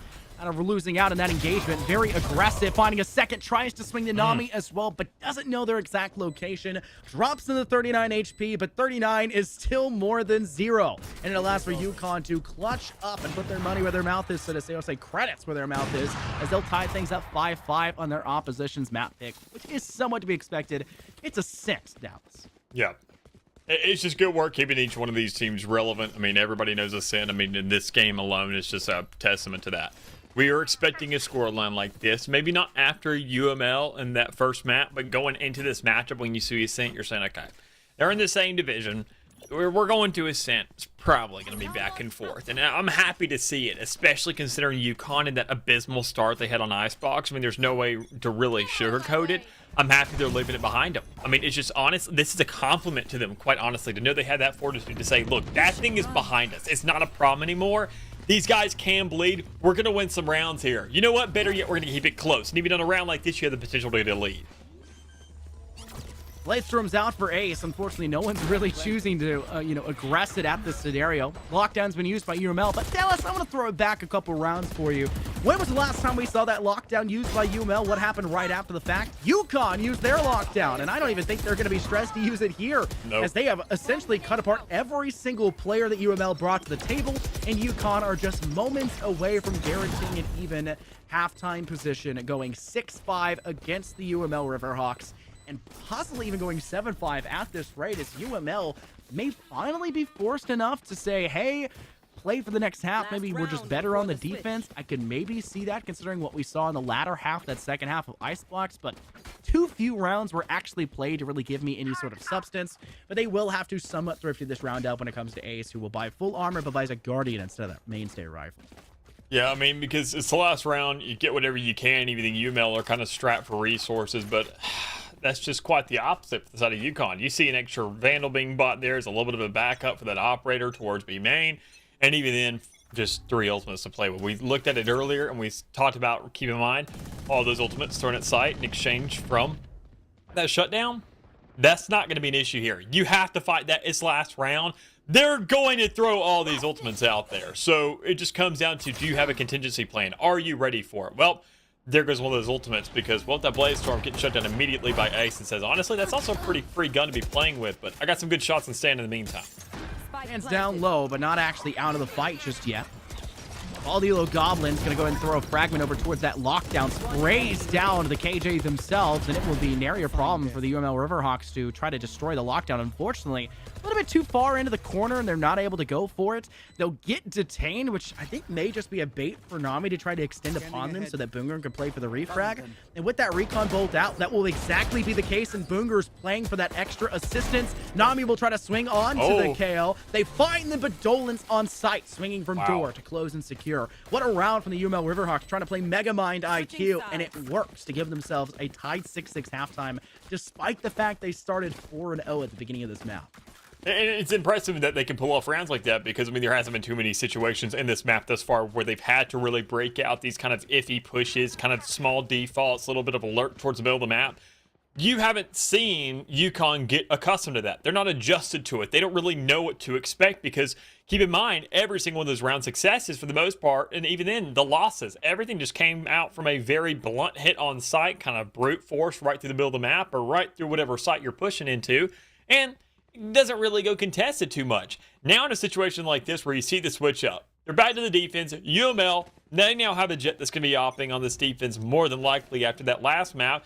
And we're going to see exactly how much it really pays itself off here, because I think it's going to be the biggest differentiating factor is whether or not that operator is going to find a lot more first bloods, and even then kind of some follow-ups. Get those 2 or 3 pieces going along. That is, if we see a team that's kind of just looking to throw their lives away and keep on peeking them. In a pistol round like this, we've noted that there is a lot of teams that will just rush straight into a site. Then there are the teams that'll sit back a little bit further and play a bit smarter, so to say. And I think right now we're seeing UConn try to play that hesitancy game, trying to say, hey, maybe try to send something over to the A side. We don't have the Omen to necessarily do so, but we have an Astra, and they can do a lot across this map. And it's just a matter of time. Unfortunately, a single recon bolt being shot away in the first place gives intel, and it actually pinging Nami gives them even more intel. Your Sova's not going to be all by themselves. The team is ready to jump in towards side, and they'll do exactly that. Dolan smoked away from back defender spawn, that archway side. Witness in the back of Boathouse, and Dolan's actually going to be aggressed first and foremost. Does not fall just yet, but down to little HP. A single shot could secure, but they tag down the elbow of the Sova first and foremost, as Nami will narrowly survive with their life on the line. Yeah, good little exchanges here, keeping things as even as possible, even in terms of down to the health pool as best you can. I mean, sure, maybe not in terms of individuals, where you do see UConn, Nami kind of being at a 48, But UML, they have a little bit of a strap for health on the Jet and the KJ as well. So this feels a little bit more like a 2v3. You're trying to see what your KJ can manage in the meantime. And not too much when I can't see has just that much more to be playing with. K-Pin can't really get the job done there in the exchanges. You're looking for trades, trying to get things done in the back of the map for I can't see. 95 HP, 13 armor. You're kind of happy about that. You're thankful for it. And you're able to get some right clicks off. Keep in mind, that's a free gun. Clutching things out to give UConn the first here for this half. Well, it's so fun and a joke, lol, free gun. But at the same time, it does still take quite a lot of talent to get out of that round literally unscathed for that UConn side, and they'll find themselves a solid start once again for their attack. Let's also keep in mind, Riverhawks were much better when it came to their defensive side, and they only gave UConn, what, 1 round in total? They'll at least pretty much be guaranteed to give up 2 here with this bonus for UConn, as they'll force things up and start to extend more towards that A side. But look how heavily that arch is stacked up on A.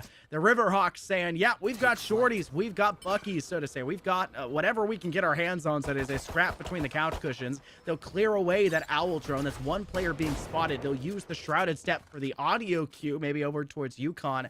But UConn seem to wisen up, and they'll go ahead and retreat to fall back and possibly prove that spike to an opposing side. You just gotta see what's going underway right here. I mean, you know you got the Spectres, you know you got the guns, you know you got the players and everything. You know that UML, they've kind of managed themselves a couple thrifties every here and there already. A nice little exchange, at least terms 1 for 1, but you know eventually you're gonna lose that man advantage, or at least an even man player count. So there it goes, run up the win, 2v4 situation. Just go ahead and plan on the B site and hold things down. And UML, they're going to pick up a gun in the meantime. They're going to try to make this a little bit interesting. But besides that, I mean, you still got to find a way to trade off somebody or maybe bait something out. With all the utility and guns and bullets and different calibers of lead you're working with, it's a little bit odd. Trying to spray through that puppy wall as best they can. Unfortunately, that's not where the kill is going to be gained. It's Ace on the opposing side with the Spectre in their hand, finding 1, make it 2 as they extend towards sight. And it's just Nami left standing as UML left seemingly pulled off what seemed like a impossibility. Quick shots though to connect. You got to find the shot here, Dolan. What are you doing? And unfortunately, UConn once again in a 1v2 still managed to clutch up for the victory. UML and their fans, I'm sure, are smacking themselves upside the head saying, what has happened? What has gone so wrong? But that is a narrow victory on an expected total loss. Still a great spot to be sitting in, as UConn will still feel like they have to force up here after that round. Yeah. They're going to go with Guardians and Vandals, little to no armor, if any armor at all. What a rough spot for them in terms of eco. This could bite them in the rear. I think it's going to. I mean, if I had to make a bet here, I mean, this is just one of these points where, keep in mind what UML just accomplished, having literally a 10th of the guns that you do, basically. I mean, 100th of the economy. And now they have full util. They have full guns, full armor, and you're looking to kind of compensate, take some sacrifices here and there. That can't be something you do. Defoliate, though, with a good pick there right towards the middle of the map, kind of picking up that market. You know that Lurk was going about, and you're happy about that one. But still, you know the push is going on to the B side, especially behind an ultimate. The lockdown has been charged up. A very impressive array to do that on the 3rd round here as well. And UConn are making us bite our words here, Dallas. They have taken down 3 players with the little weapons they brought here into this round in comparison.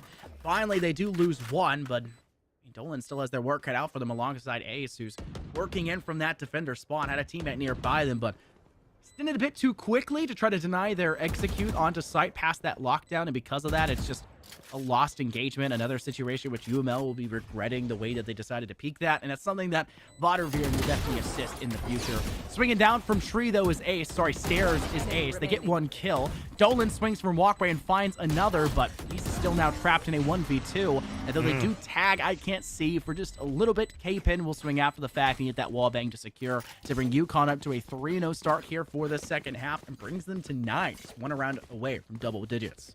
It's one of those points where, I mean, UConn, this is now the 2nd time when they've said, Meg, this is a round where you say that UML, they're going to be taking this thing away. Keep doubting us, because, man, are we finding ourselves some rounds out of it. Especially a lead, a 3-1 at that. I mean, back to back to back on this half to keep things going. they're really happy with the results they're getting thus far. But I mean, the game's still not over. But I mean, just keep in mind, we saw 4 initial rounds from UNL in that last half on the attacking side. So we could probably only expect the same relative result to a certain extent, because I think a wake up is inevitable. I'm just curious to see when this will be coming into effect.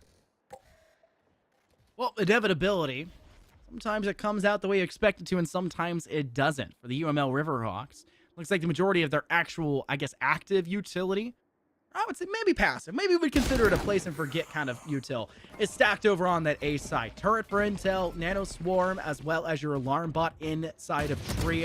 Unfortunately, it does not seem like anyone from UConn will aggress that way. Defoliate looked like maybe there was the chance, but I don't know why Valdilo Goblin thought this was the round to reaggress. What a shot from Dolan! Oh. 3 kills with the Sheriff all to the head, and that evens the odds now for the UML Riverhawks to try to find the space to retake. One player working from the flank. Your Silva direct fighting takes down Defoliate as Witness now breaks open this round for the chance. Swings from Arch's side. Ace gets caught from below in hell, and Nami will still wait down below for that time. No longer with a recon bolt. The information is not there. It's all up to Witness. Has already found 1 kill, has collected the rifle previously in that Jet's hand. Is going to play in for the drop instead. Witness goes for the right side, unexpected, and finds the kill out of nowhere. As UML, what a round to return, and will get the defuse. I'm not gonna lie, I mean, even then I was saying, did he actually think that he's in heaven right now? There's no way. Jet made that call. Shots came through the floor. That drop is something I wasn't really expecting, because, well, your spray isn't nearly accurate at all whenever you're in the middle of the air. But hey, I mean, making things work, the element of surprise gives you literally half a second to work with, and it's just enough to get the job done, especially for somebody like Witness. And I can't expect anything less. But I mean, going forward now, 7-9, first run on the board. You go ahead and you've beat the pattern a little bit faster. That 4-to-1 ratio is now down to 3-to-1 from the likes of UML on the back of a Thrifty, which is perfect. Because, I mean, not only is that economy being shut down, that round was already expensive, and you were seeing players drop like flies again and again and again. So the economy is already going ahead and having a little bit of a consistent drain. Well, it's finally gone ahead and been emptied out in a round like this, so you can see it kind of paying its own dividends. But already Dolan with 2. I mean, already a little bit of an exchange there from the Jet, but you made the call. You know they're pushing Heaven. You know they're pushing A. Just play for the retake now and just see if they get overzealous. And they do. There's a spike going ahead and just easy to pick up.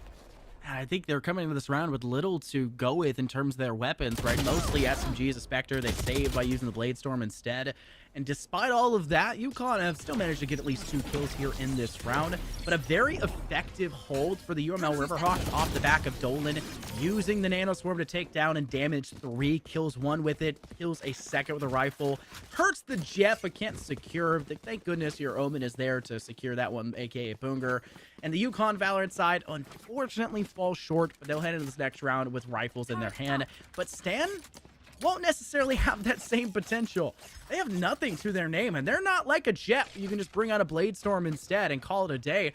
They have only their pistol. Thankfully, the util is there, but it can be a little bit pricey, which may be the reason why we're seeing Stan with not much to work with and forcing out a Spectre instead. Yeah, just kind of keep the eco even. Buy up whatever armor you can. Typically, I would like buy heavy armor in a point like that and just say, one of y'all are gonna die. One of you are gonna die. I'll just in the bus here, but I'll just I'm gonna beat you. I'll just rob your grave, you know. But I mean, it is what it is. Even then, I mean, you're having confidence in your teammates. You're just trying to support as best you can. Problem is, though, you're on the attacking side. So I mean, you're just kind of playing out for trades. You're hoping somebody swings a corner and that they win that fight. But what are you going to do in a point like that, right? I mean, you have a Spectre. You're kind of playing for the close quarters, and you're going for maybe a little more of a self-defense point because you're an Astra. You want to play back. You want to put these stars down. Say, well, I do not want to be associated with whatever's going on. I just want you guys to push the side, get this spike down, play things well, and get the necessary kills. And they're doing that so far. But Witness is doing a little bit better because, well, Hunter's Fury goes right through that thing and managed to get a kill and a good bit of damage behind as well. And this will be placed. A second one now to join it for I Can't See. If they find that KJ quickly, then maybe force it to be top tier quickly, then they won't really have to worry about that Nano Swarm. They'll stick it to half, now the Nano Swarm gone. Now they are also using that Whirlpool. Cloud Pool is placed, and the shot barely takes down the diffuser before there's any chance to fight back. A second one sent out for Nami for a kill, 3 total to hit, and That'll be all she wrote here for this round, as the UML Riverhawks just had a major man advantage when it came to the fact that UConn felt, I guess, forced to re-engage for that one. Maybe realizing they let it get stick to half first through that nano swarm initially. They have to re-engage. The Hunter's Fury is not guaranteed. You can't buy that much time with it. They're going to have to peek. I just would have saved that peek until after the Hunter's Fury was gone. I mean, the one thing that doesn't cost money every single round is your own life, right? So, I mean, honestly, it's easier to throw that at a spike than it is any kind of utility. We still did get some of that, don't get me wrong, but I think UML, knowing they had the man advantage, that was a luxury that they already kind of afforded themselves. And they said, you know what, let's just kind of play off of it, being we had this opportunity. But looking around the map, seeing what's getting done right here, UConn just doesn't have too much of a buy. And now they're in a tie situation as well. So UML could easily find themselves a little bit of a lead, but a thrifty isn't really out of the question considering that we've seen a lot crazier things thus far, and a share could absolutely go off, but it's not going to be K-Pins. Witness with a wonderful shot there with the Phantom. I can't see who had a Guardian in their pocket. Unfortunately, not able to use that to rocket themselves up forward for a kill as well. And it looks like UConn have, I guess, opted to go the high road, quite literally working through top mid to maybe take control over towards market. One player in pizza, the other one just right at that gate. And switch, which was what was going for there for Witness, I think does manage to get pulled, but it almost costed them their life. So they may have been able to hold back for just a moment longer to deny that possibility. There's two UConn players that were initially inside of top mid have rotated backwards. They do not like that angle anymore, and because of that, they'll maybe opt to go through tree, a 3-1 split, having lost that one player in B main. They'll try to take control of the A site instead, but a lockdown is available, and I don't mean just the ultimate of the side of UML. They have their KO locking down Garden, and Ball the Goblin is not going to lose that first fight. Even though a nanoswarm is available, it's a quick and easy closeout for him. 2 kills now to their name. Stan will take down 2. What a flick to Boonger, but not enough, as Ace will cut them down in the end. Yeah, we were kind of expecting, especially with the setup there from UML, if you then the reads towards the middle of the map, you saw those bullet trails come from the likes of Market. You get that lever switch off, and you know that, okay, that's where they are. Let's just head up towards spawn, keep an angle right there towards main. I can watch both angles and know exactly where they're going to go. And even then, in the meantime, let's go ahead and get a little bit of a wrap set up. See if we can lap them around the map, kind of get ourselves set up anywhere else. But, I mean, good lookings there from UML. Another round to go with them. And even then, now, ultimates on top of that. You have the shutdown, you have the null command, you have the shutdown for both sides. But UML also have a From the Shadows as well. And on that defensive side, you don't see very many Omens kind of using that thing proactively. Maybe a little bit of a fake to the back of the map, but it's a little bit too predictable at this point. So you're not expecting that. You're hoping it doesn't happen. You're hoping they kind of get creative with it. The lockdown goes out here for UConn, and Dolan will be forced to retreat as fast as they possibly can. Nanoswarm was also utilized here, just trying to create some space for themselves. Unfortunately, doesn't seem to work too much. No players detained, all escape the initial dangers, and this is maybe the spot where you see Dolan extend on over towards Switch and place down their own lockdown to re-engage towards site, but I think UConn have maybe keyed into that one and are trying to dissolve the chances of doing so. They had popped their null command just moments prior and are doing everything they can to keep them at bay, using their 0 point as well to go even further above and beyond with that information. There still is an easy chance to knock down that player. Lockdown does finally come out. Time is not on the essence for the side of UConn. They need to find these kills fast and furious. Dolan now with 2. Last player in the back of Boathouse. Will they have a tiny cubby corner to work with? The question is no. And they'll sit behind Stack instead. Dolan is aware of it. Will they defuse in their face? I think they will. Finally seeing them, they'll get the kill, and then they'll go for the full defuse to try to win out this round for the UML Riverhawks. Nope. It's on there. Too much. I think, honestly, if you just get that kill while walking to spike, you have maybe a second. I think it is literally less than a 10th of a second that you're dealing with at that point. So there could have been a way to win that out, especially if you're kind of like maybe pushing, but you don't want to be doing that, especially with that kind of shutdown, because you know somebody's going to be forcing their way out. But UML played it as best they could. UConn played it even better, and that's all it really comes down to. But man, did they invest a lot, because that no command and shutdown were both invested in that round. And even then, as an end product, you still have barely any armor. Sure, one person has full armor, but guess what? They don't have a rifle.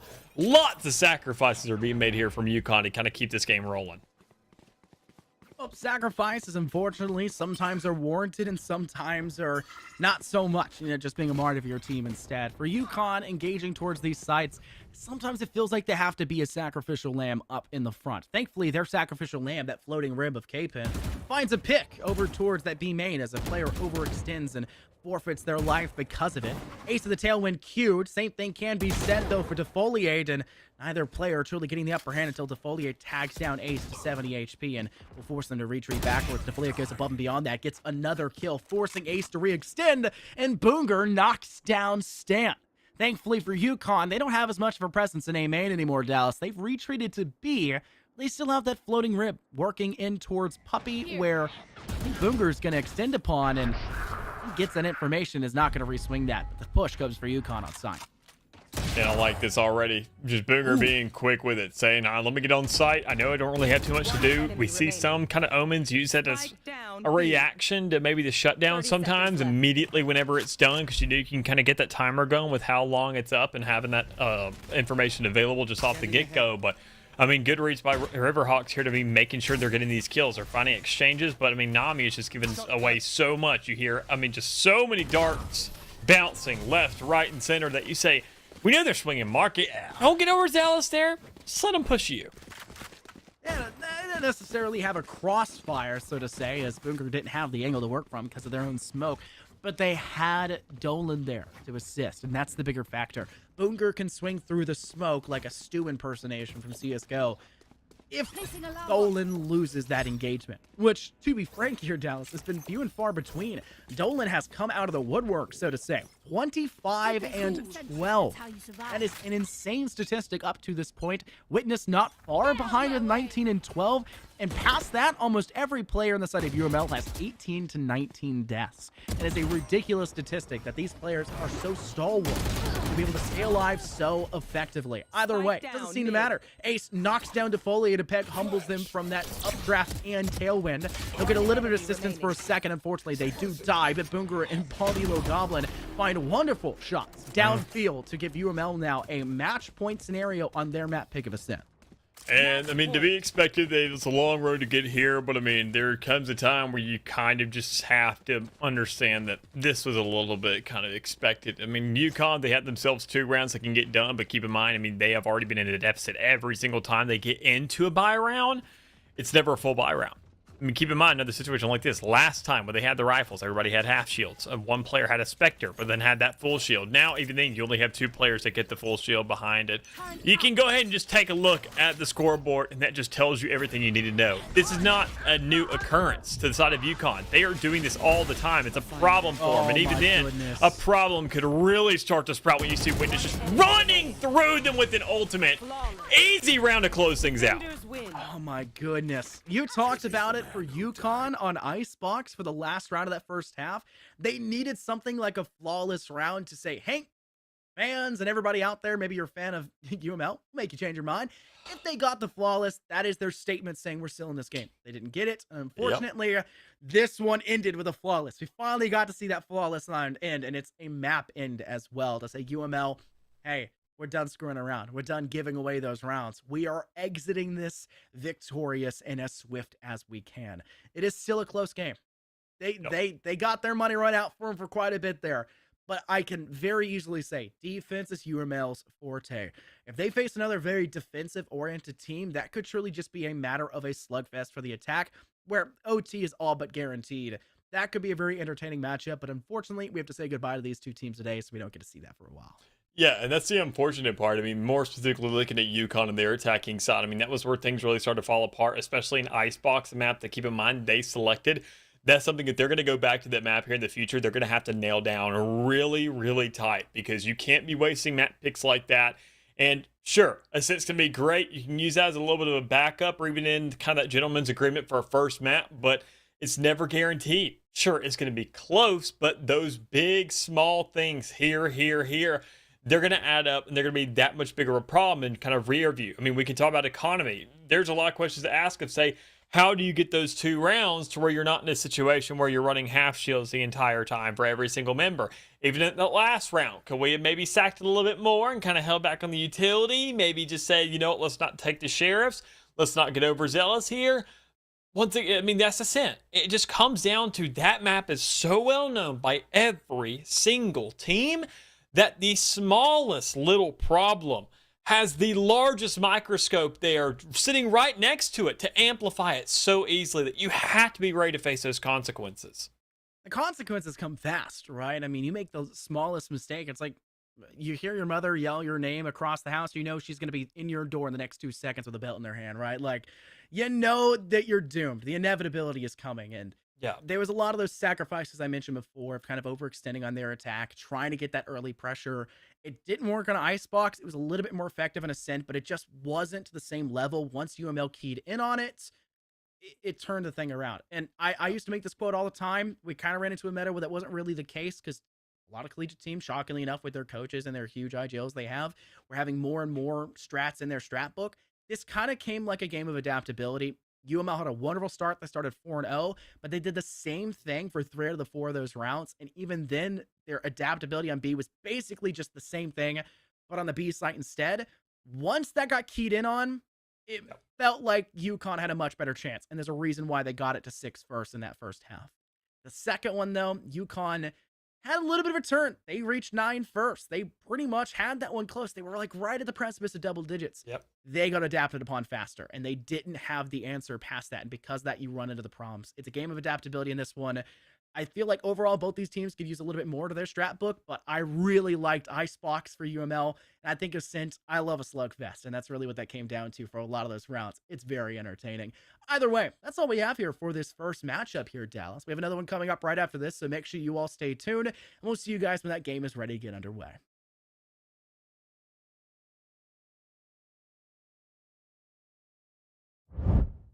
Hi everyone, my name's Orbital, and welcome to the NECC Highlighted. With so many amazing matches and so little time, we wanted to make sure you didn't miss out on any of the action. Because of that, we wanted to compile some of the best and some of the funnier moments of the NECC week to week. Without further ado, let's go ahead and get started with some of the highest highs here in week number 1. And Phantom maybe caught out with timing and is, oh my goodness, what may happen here? B-site being collapsed upon by NAIT, and they're walking out of main as soon as they look away. Market, seemingly Echoic has just seen it, but not fully aware. They're watching across for the turtle play from Kiro, which we can see they may not know. Echoic has been cleared out of position. Phantom still finds the kill onto Kiro. 4v4 as it stands. I mean, this has just been a crazy situation of timing after timing going on here. Park trying to move forward. Ayo, though, from the side, connects onto 2. And the plant will go down. Phantom trying to work their way back in and has the help of Funman. But Ayo has the read, and Ayo could be on for the ace and will do just that. I said he's been heating up, and he now flourishes once again. The ace. A bunch of Blast X guns that actually legitimately shoot Nerf darts in game. I think we should just do that across the board, quite simply. Not because I've been waiting a year for the Blast X fan to come to my shop again, but because it just feels like they don't really do what they're supposed to.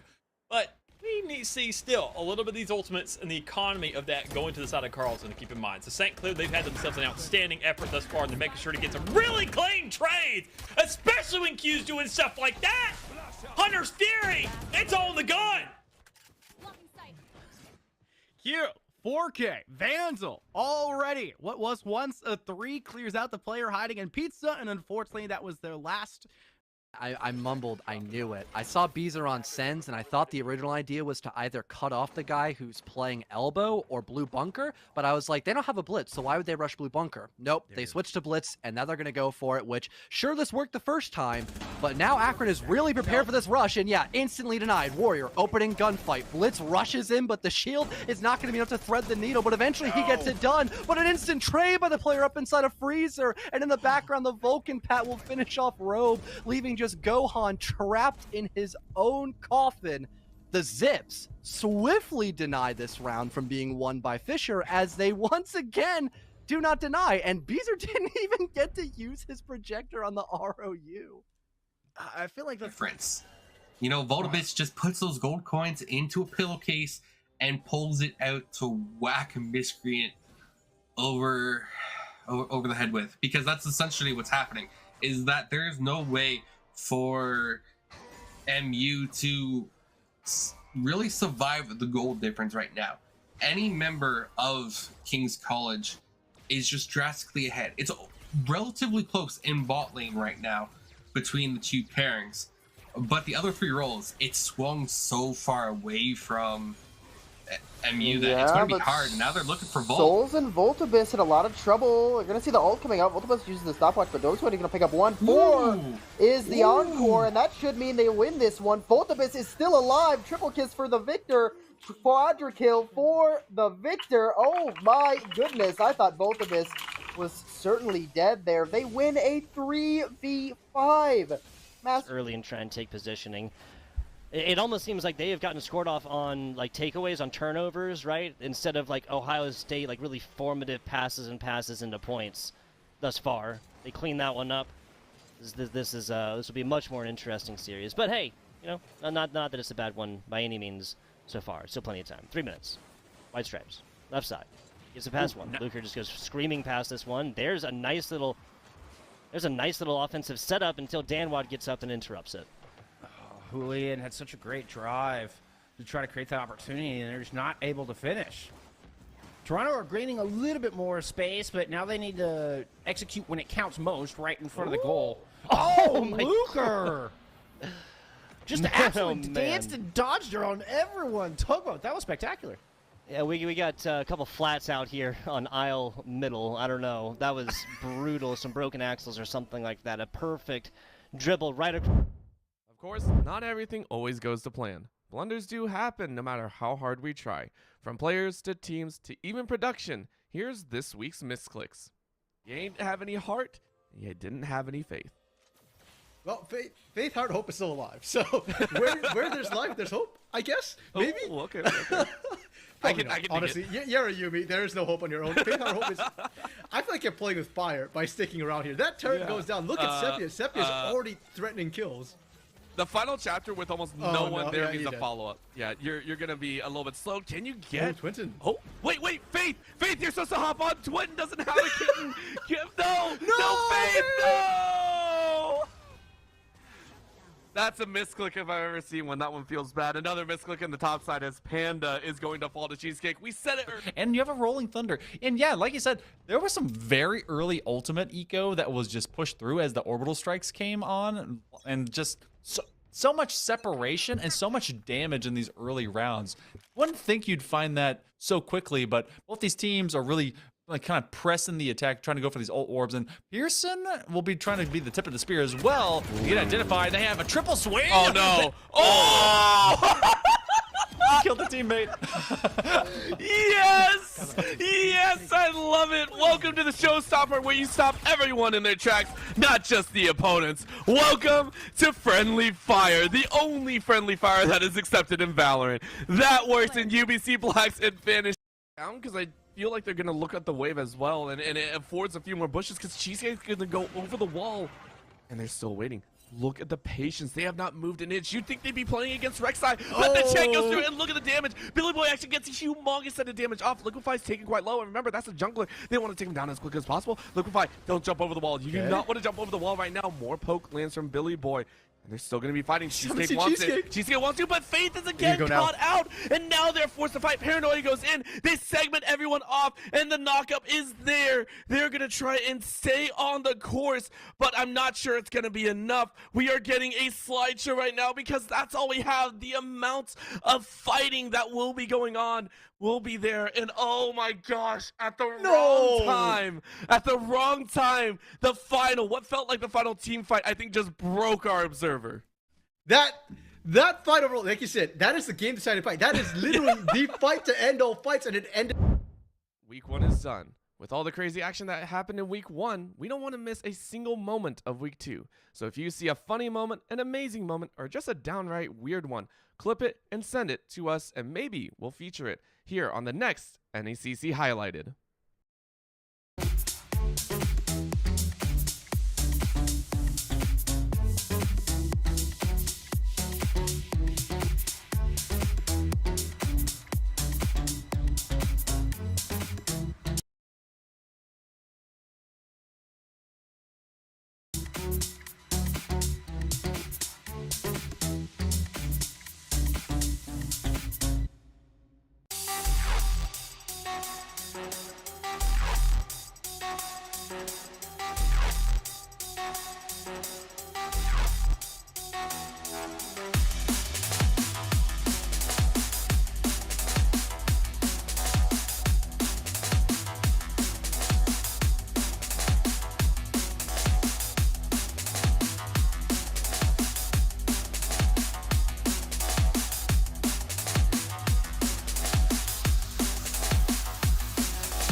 Welcome back, everybody, to the NECC. I'm never going to get used to seeing you so close to my face, Dallas, so quickly after that transition.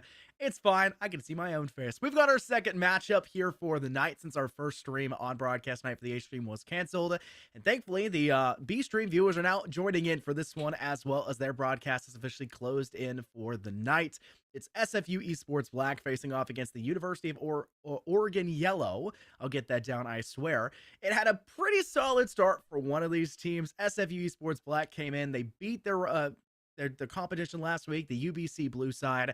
It did take them 3 maps, but at least they won in 3 maps. Meanwhile, the University of Oregon Yellow lost in 2, and they were 6-13 and 7-13. They didn't have the best showcase on that one. Yeah, so I mean, funny enough, every single one of these maps that these teams have both faced, the loser has only had themselves single digits. So that's the kind of weird statistic we're working with so far. But regardless of that, though, I think we're still in the Champions Division, keep in mind. So, I mean, all in all, both good teams, both shooters. We're not going to have to watch, we're not going to be reinforcing bad habits here in terms of shots. We're going to be making sure we're watching the right things across our placement is going to be correct. But the biggest thing when it comes around to this area, and especially with these two teams, especially with the University of Oregon, who I know, at least in their entire program, and SFU with their time in Call of Duty, these teams and these programs, they are developed. They have resources behind them. So I'm expecting to see them really whip some things out here today. We talked about the depth of that strat book in our last series before, saying we didn't see an extreme amount of depth, but we did see them be willing to bring out some more of their probably less turned pages of their strat book, the cheekier strategies, like we like to call it. So I'm expecting to see some more mainstay ones, some more variety for these initial rounds. And then when those don't start to work, or maybe they start to fall into trouble, then you can switch to some of those cheekier ones. Some of those ranked strategies, a lot of people do like to call them, right? You just bring them out there for fun, not in the typical competition sense, but if it works here, hey, it works here. Can't fault you whatsoever. Let's go ahead and take a look at those rosters, though. We'll bring those up for you guys, and we'll highlight the players themselves that are so important here in the NECC. First up, though, on the chopping block, the University of Oregon Yellow, Mike the Cactus Castle, Munkus, Mr. Kim, and Jupi on the board for their side. A somewhat young team, as they have two freshmen and a sophomore, but they do have 2 senior players, which is very important for a lot of teams, as you like to have that seniority, especially in a well kind of fleshed out program like University of Oregon can tend to be. Yeah, and even then, I like the fact that they got like an advertising major. I haven't really seen too much of that myself personally. I went into marketing, which I used to like to say is the same thing, but hey, more power to you. I'd like it to be a little bit more apparent and obvious when it goes on a resume, but hopefully people will know what that is. Regardless, on the side of SFU, we get the likes of Lunar, Regular Moo, Icarus, Slayer, and Davis. And you like to mention the seniority a lot. There's not very much of it here. I mean, freshmen across the board. You got your computer science major there at the end with coming into that senior position, but I mean, we could talk about grades all day. We could talk about how old they are. We could talk about how long they've been in school. It doesn't really matter. How long have they been in the server? How long have they been using a keyboard and mouse? And how are they going to exemplify that here today? And speaking of how many hows and questions we have on the board, let's start to question what maps we're going to be heading to here as well. We'll go and pull up that map selection for you guys. I did see you got to point out advertising major. I'll point out the criminology major as well. So big shout out to them. That is a tough course and sometimes not the most fun, but very valuable. Icebox of Pearl off the board first and foremost. So we don't be seeing Icebox as our first map here of this series. Ascent, though, will still rear its oh so beautiful head as our first foray into the world, and it'll be Oregon to pick that one up first, as if you will start on the defense. Split comes out of the woodwork, something that we haven't really been able to see highlighted so much, especially since that map change with the addition and I guess exit of some of our more favorite maps. SFU will pick that one up on the board. Then follow with a band of Lotus and Haven, and Fracture will be our third. So we do get to see. I still want to consider Fraction a newer map, just considering how little it is played. So I'll consider it still Split and Fracture the newerest maps into the pool, and then staying tried and true with Oregon on that ascent. And Fracture, Split and Lotus will be the newest, technically speaking. Fracture, and then it goes Pearl, Fracture. Fracture, I believe, though, I think regardless of like how much we've seen teams actually playing this map out and looking and opting to choose it themselves in kind of the draft situation, it's been a little bit of a hot topic in terms of the rank ladder. I mean, from what I've seen in Twitch streams and that kind of higher elo of Immortal and Radiance, even then kind of anywhere from Ascendant all the way down to Plat, it feels like Riot, for whatever reason, is... Here, we need this map. You want to try it? You're not using it too much inside the big band. You guys seem like y'all don't really know it all that well. So let's go ahead and force you to. And I mean, it's not a bad map. I think, honestly, I'd be excited to see it come around in map 3, obviously, here in this series. I mean, we don't see it too often, but I think the potential of that map and kind of the uniqueness of it opens up so much opportunity. And even then, every single site has 2 very, very apparent entry sites into it. So that's what I like, is how it incentivizes these teams to say, look, you need to default. Let's split up a little bit. Let's figure some things out. Let's kind of hit things from different directions instead of just forcing all the way down into one singular avenue. Yeah, that forced default is going to be very interesting, especially considering that we don't expect the same kind of thing when it comes to your generic map of Ascent. You have your very normal defaults, and most teams stick to it. There's no other change up for it. There's no variation. Fracture forces you to change things that force you to gather and poke a little bit more and really have a strategy for that map. So I'll feel blessed if we manage to pull out that third map, should it be necessitated us. I would be very excited to see it come onto the board. Either way, though, we have to get through the first and the second to even get to that point. And with Ascent first on our chopping block, we're in the Champions Division, right? You're expecting these teams to be very good. If you're very good on this map, even if you pick it, you got to feel confident that you're better than the competition. Yeah, Collegiate Special, winning your opposition's map pick, but it's Ascent. This one is where it could very easily come true, as anyone can win an Ascent because everyone's played it a million times to 1.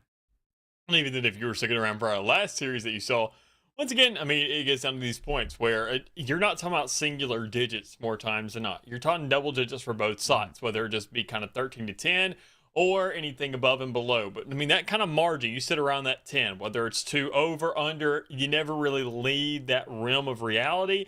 And I mean, that's typically where you're going to be sitting at. And it comes down to those late game decisions, make sure your economy is together there towards the end, because last thing you want to do, if you're anything kind of like UConn, you don't want to have yourself a very last round deal with nothing but half shields or maybe bulldogs and guardians and specters and whatnot. You want to make sure you have that full buy and you keep on letting that chain run as much as you need it to. So Ascent, obviously, tried and true, can be the first map to go ahead and get out of the way here tonight. But I got to say, Split, I was kind of hoping that'd be the first one, kind of get the bad news first situation, because that map is terrible as it is, in my opinion, and I can't really stand it. It's great to cast, just terrible to play.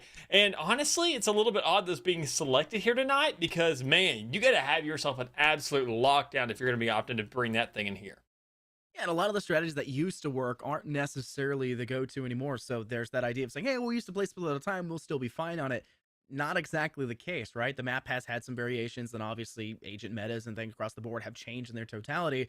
You gotta have to pretend it's a whole new map, basically. You have to just say you know the general layout, but you don't know the strategies anymore. You gotta change things up on its head, and I think Split's going to be a very fun map when we get to it. At least it's guaranteed, unlike the map of Fracture. What do you think our agent selection is going to look like here as we head over towards Ascent? We're used to seeing one side pick an Astra, the other one pick an Omen. Typically, you see it kind of go back and forth, but mirror matchups are fairly common. KO dealing with either Raze or Jet, though Jet's more common for a lot of teams in the collegiate scene, though Raze has a very good, I would say, punctuation on this map, as you can really insert their will onto these objectives, which is very important to close that gap. I want to hear your take, though. I mean, it's basically what you really just broke it down to. You're probably going to see yourself the Duelist, the Double Initiator, Sentinel Controller, kind of tried and true. Probably Jet inside that Duelist, KO Sovin the Initiator, Omen or Astra in the Controller, and then Sentinel, you're going to see somewhat of a switch up between either a Sage or a KJ. It depends on how much damage you want to be doing, or whether or not you actually don't really have the confidence in yourself as a player. So you know what? I'll play a little bit more of an assisting figure and help keep everybody else alive, because man, does she have some influence there when it comes around to that pistol round. But we're not going to see that. Instead, we talked about it earlier, the kind of potential, the lineup, and what do you know? It is exactly what we called. Yeah, and in fact, it's a near mirror matchup all over again. I said typically you see Omen or the Astra, and you actually usually see it go one way or the other, and you don't really see both teams using the same exact controller. That's going to be the case here as well. Jupi's going to pick up the Omen, and their doppelganger, so to say, will be the Astra of regular Mu on the opposing side. So that is the only variation between these two teams, and I mean, that's Ascent for you. Nothing's really going to change when it comes down to it. But with Oregon starting off on the attack, it will come down to how much you can make use of your KO. KO is kind of that end-all be-all. There's so much padded inside their kit. They can do it all simultaneously, and it's going to really come down to how well they can utilize it, because that was one of the main factors that we saw, I would say, debilitate that UConn side in our matchup just previously on Icebox, and felt like it was a little bit better when it came to Ascent in that second map and the second go-around. It just wasn't as good as it could have been, and it was really a crippling factor for their team. Yeah, I mean, you just got to make sure to have these lineups. You got to make sure to have things ready, especially in these pistol rounds. When we talk about the defaults, we talk about the setups and what could be capable to come out of these teams. And I like to see the kind of pace that's set up right here off the get-go. I mean, keep in mind that last matchup, if you saw, right there off the get-go, we saw a massive, aggressive push when we got here into Ascent. Expected a little bit more of a default, kind of a little bit more of a standard setup, kind of get an idea of what's going on. Right there, maybe towards the B side. Nope, straight hit into A. No cares given whatsoever, and you're just running it right through. But even then, instead, we don't see it this time around. A massive push coming from the defense instead, looking for this mid-control, and resulting in a kill as well out of it. And you can see that 0 point going off behind them. They get that audio cue, and I'm sure the visual there as well. And they say, all right, we're getting the heck out of dodge. Go and extend towards site. More likely than not, a flank will be moving in from our own A main side. Let's get control of this site. Try to make sure we can put ourselves in as advantageous a position as humanly possible, but unfortunately, like I mentioned, that flank coming through 3 players, that is a very solid attacking front to retake this position. Problem lies, even if you can get one, you still got 2 more pressuring from that side. Lunar coming from door as well, knocks one down a peg, and there goes regular move, that Astra to take down Mr. Kim. No more information for you, and Oregon will unfortunately fall short here in round 1, with SFU finally coming in and getting their own, and with 4 players surviving and a bit of a dance coming out from Icarus. Yeah, a quick little start here coming up from the SFU, a good one at that. And even then, after a little bit of a default when it came around to that defense, a little bit of aggression towards the middle of the map, and I think it's going to be a trend that we're going to notice here probably on this defensive side out of them. Look for that mid-control, whether or not it comes down to out of aggression on these rounds where you're anti-ecoing, or maybe just whenever you're trying to go out for a little bit of a curveball to be thrown out there. I just highly doubt they're going to be going for those kind of jet picks right there in the middle of the map on rifle v rifle rounds, because you don't want to be risking that money to be dropped for absolutely no reason, no warrant, even then more likely than not, probably no trade. So as the second round goes underway, Oregon looking for a little bit of a default once more, kind of alert towards that B side. You're going to be much more cautious of the middle of the map, but you're probably also going to have a player out there to kind of look around at it and give yourself that information to say, look, there's a jet. They pushed in last time, but they're dead this time. That's another wrong spot to be working from. Slayer was the only player to die for SFU last round, though they did net themselves at least 1 kill. Not given the same luxury this time, though, and Lunar not looking the wrong direction, and unfortunately, with their pants still around their ankles, they can't move fast enough to try to extend to take down the rest of Oregon that have now made their way precariously onto site. And while they do have a man advantage, Dallas, they have a very big gun disadvantage, mostly working with classics. Regular move easily sprays down Monkus, not a problem whatsoever. They're not able to swing their way back through arches. And although, yes, there is no, I guess, extended flank coming out from SSU through top mid and through that A main side, they still do have to deal with the players that are down below in hell, and it is a very easy secure. You've got the shock dart, and you've got the mobility of your players on site. 2 more off the board. Should be all by their lonesome in terms of that archway, though they do find a little bit of damage. They can't secure for the kill, and Castle has no chance past that 1 frag to extend to deny that post plant, and they will fall after the fact. It has a little 2-0 start there, but it doesn't go without its own warrants, with Oregon able to go ahead and manage a plant in both of those rounds. So nice little 600 extra creds to be working with here, and even then, that's the leeway that you're playing with for Castle specifically. I mean, that just shows the power of that, saying that's between 0 credits and 600 in this next one, and especially if they end up winning this round, that could kind of create a little bit of a retaliation, a little bit of an extra buy, maybe somewhat of a eco to a certain extent.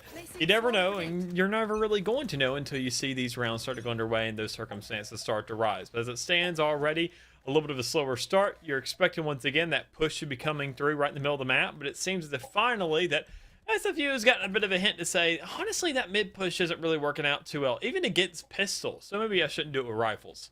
Yeah, they initially started that last round with a judge in their hand. They eventually traded it out for a marshal before the round officially got underway. And despite that, they actually still extended through Plat and down into Courtyard. I thought that was a very interesting decision for SFU. It still pans out for them in the end, but that is a big loss to take early. Not necessarily one you're really trying to bleed those credits. And because of that, you can already take a look. And they're forced to only bring a stinger here in this round. Icarus a little bit too close to the sun. Their wax wings will burn. Monkus has no problem finding that kill with a little bit of assistance from their teammate. Their cohort right next to them towards that bottom side of mid. And it looks like the man advantage early to that Oregon yellow side, who unfortunately unfortunately for SFU fans, are still finding kills, extending now towards Walk. It's an easy cleanup to Davis, forced into essentially a 3v1, and is 2 players left for SFU with little to nothing to do besides just spray and quite literally pray, though they do have a flank from Slayer. Yeah, it is to be expected. I mean, considering that we are going to get these rifles out eventually and that they were going to, well, do their thing.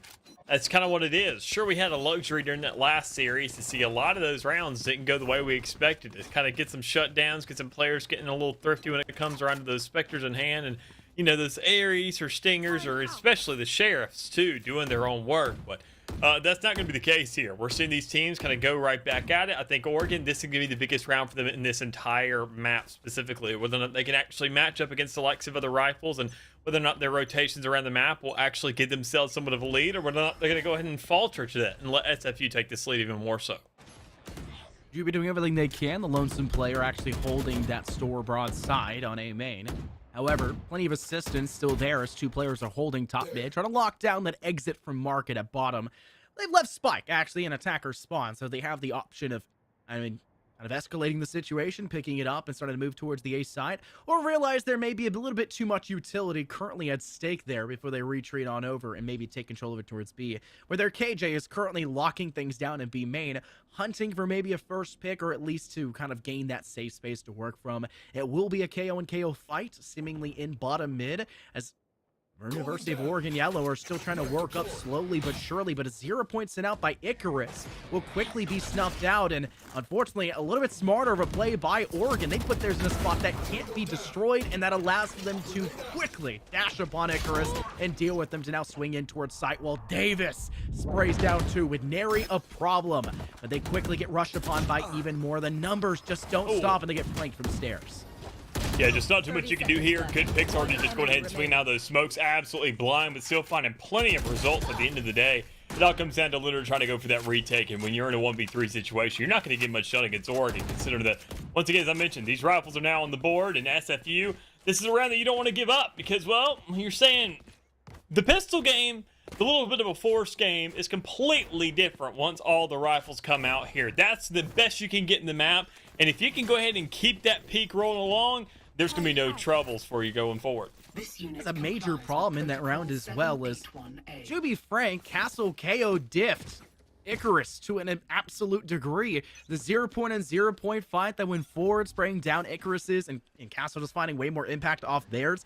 A little bit of assistance for the tandem swing, but that's the problem you're going to see. KOs need to be that pinpoint factor for their team, and losing that early for SFU not only cripples their ability to retake site, but it also kind of fed the beast that was Castle on the side of Oregon, who proceeded to knock up a 4K by the end of that round. You cannot allow that KO to survive that long, and you cannot allow for them to charge that no command so quickly, as it's already ready here, heading into round 5. Slayer in a very rough spot, down to 63 HP, forced to make a hasty retreat away from bottom mid, and has now stepped back from Pizza and more towards defender spawn, while the smoke goes down to separate those sightlines to give him a little bit more of a safety net. But however, that also allows for Oregon, who placed it, to start to slowly pivot through that walkway, maybe proves the option to step through tree before an astral smoke goes down instead. That's quite simply the only option they got as the Saints kind of at this point. When you look at how much time is remaining on the board, I mean, sitting at 40 seconds, you're going to be pushing onto this B side, or A side, excuse me, towards the right side of the map there, the mini map at the top left. But I mean, you're going to be pushing that. Look at it, 30 seconds. If you have somewhat of a cross, you can't have a lurker in the middle of the map. You have this cross set up. You're already looking at rotating over towards the A side if you're the side of SFU, because you're not risking anything. With the no command to go ahead and hammer things down and really just dedicate yourself to a site, you know that they're going to be investing here. You know they got the guns. You know they can already slay out. Ooh. Problem is, Slayer is doing just as much work. Castle still DB'd, is able to be restabilized, but look at the position they're lying with, and that is an impossible spot to stand out in the open to work from. They're going to continue to ensure that that KO will fall. Slayer will be credited for the kill. Lunar with a Sheriff shot. Spike may go down, but Slayer! A 3K in the round, 2 with the Marshal, 1 with the Sheriff, and a major point of impact for your Jet, which is such a difficult thing for a lot of teams to make an impact on Ascent, especially defensively. But that is a thrifty and much needed round win for SFU, who have struggled with mainstay rifles, but finally knocked the rifles out of the hands of Oregon. Yeah, It's another one of those rounds. I just don't understand it, what it is tonight with so many players and so many teams just kind of giving up these rounds when it comes around to rifles. But whenever they say, you know what, let's use their heads combined with their guns, they get themselves a positive result. So it finally kind of warrants a little bit of reaction out of both sides, and even then a little bit more respect to say, hey, let's kind of slow to get down the game a little bit. Let's know that things are going on here. Sure, everybody can shoot, everybody can frag, but especially if we set things up, get the right angles, even have the right players in the right spots, like Slayer specifically in that last round. I mean, anything can really happen. If it was anything less than a 3K, I feel like things still would have been probably pretty difficult. But I mean, Slayer just kind of being there, lining things up again and again and again. The Marshall, it's a successor to the Stinger, and Lunar is the master of Monkus. Lunar even showcasing that they're confident in their spot they're working from.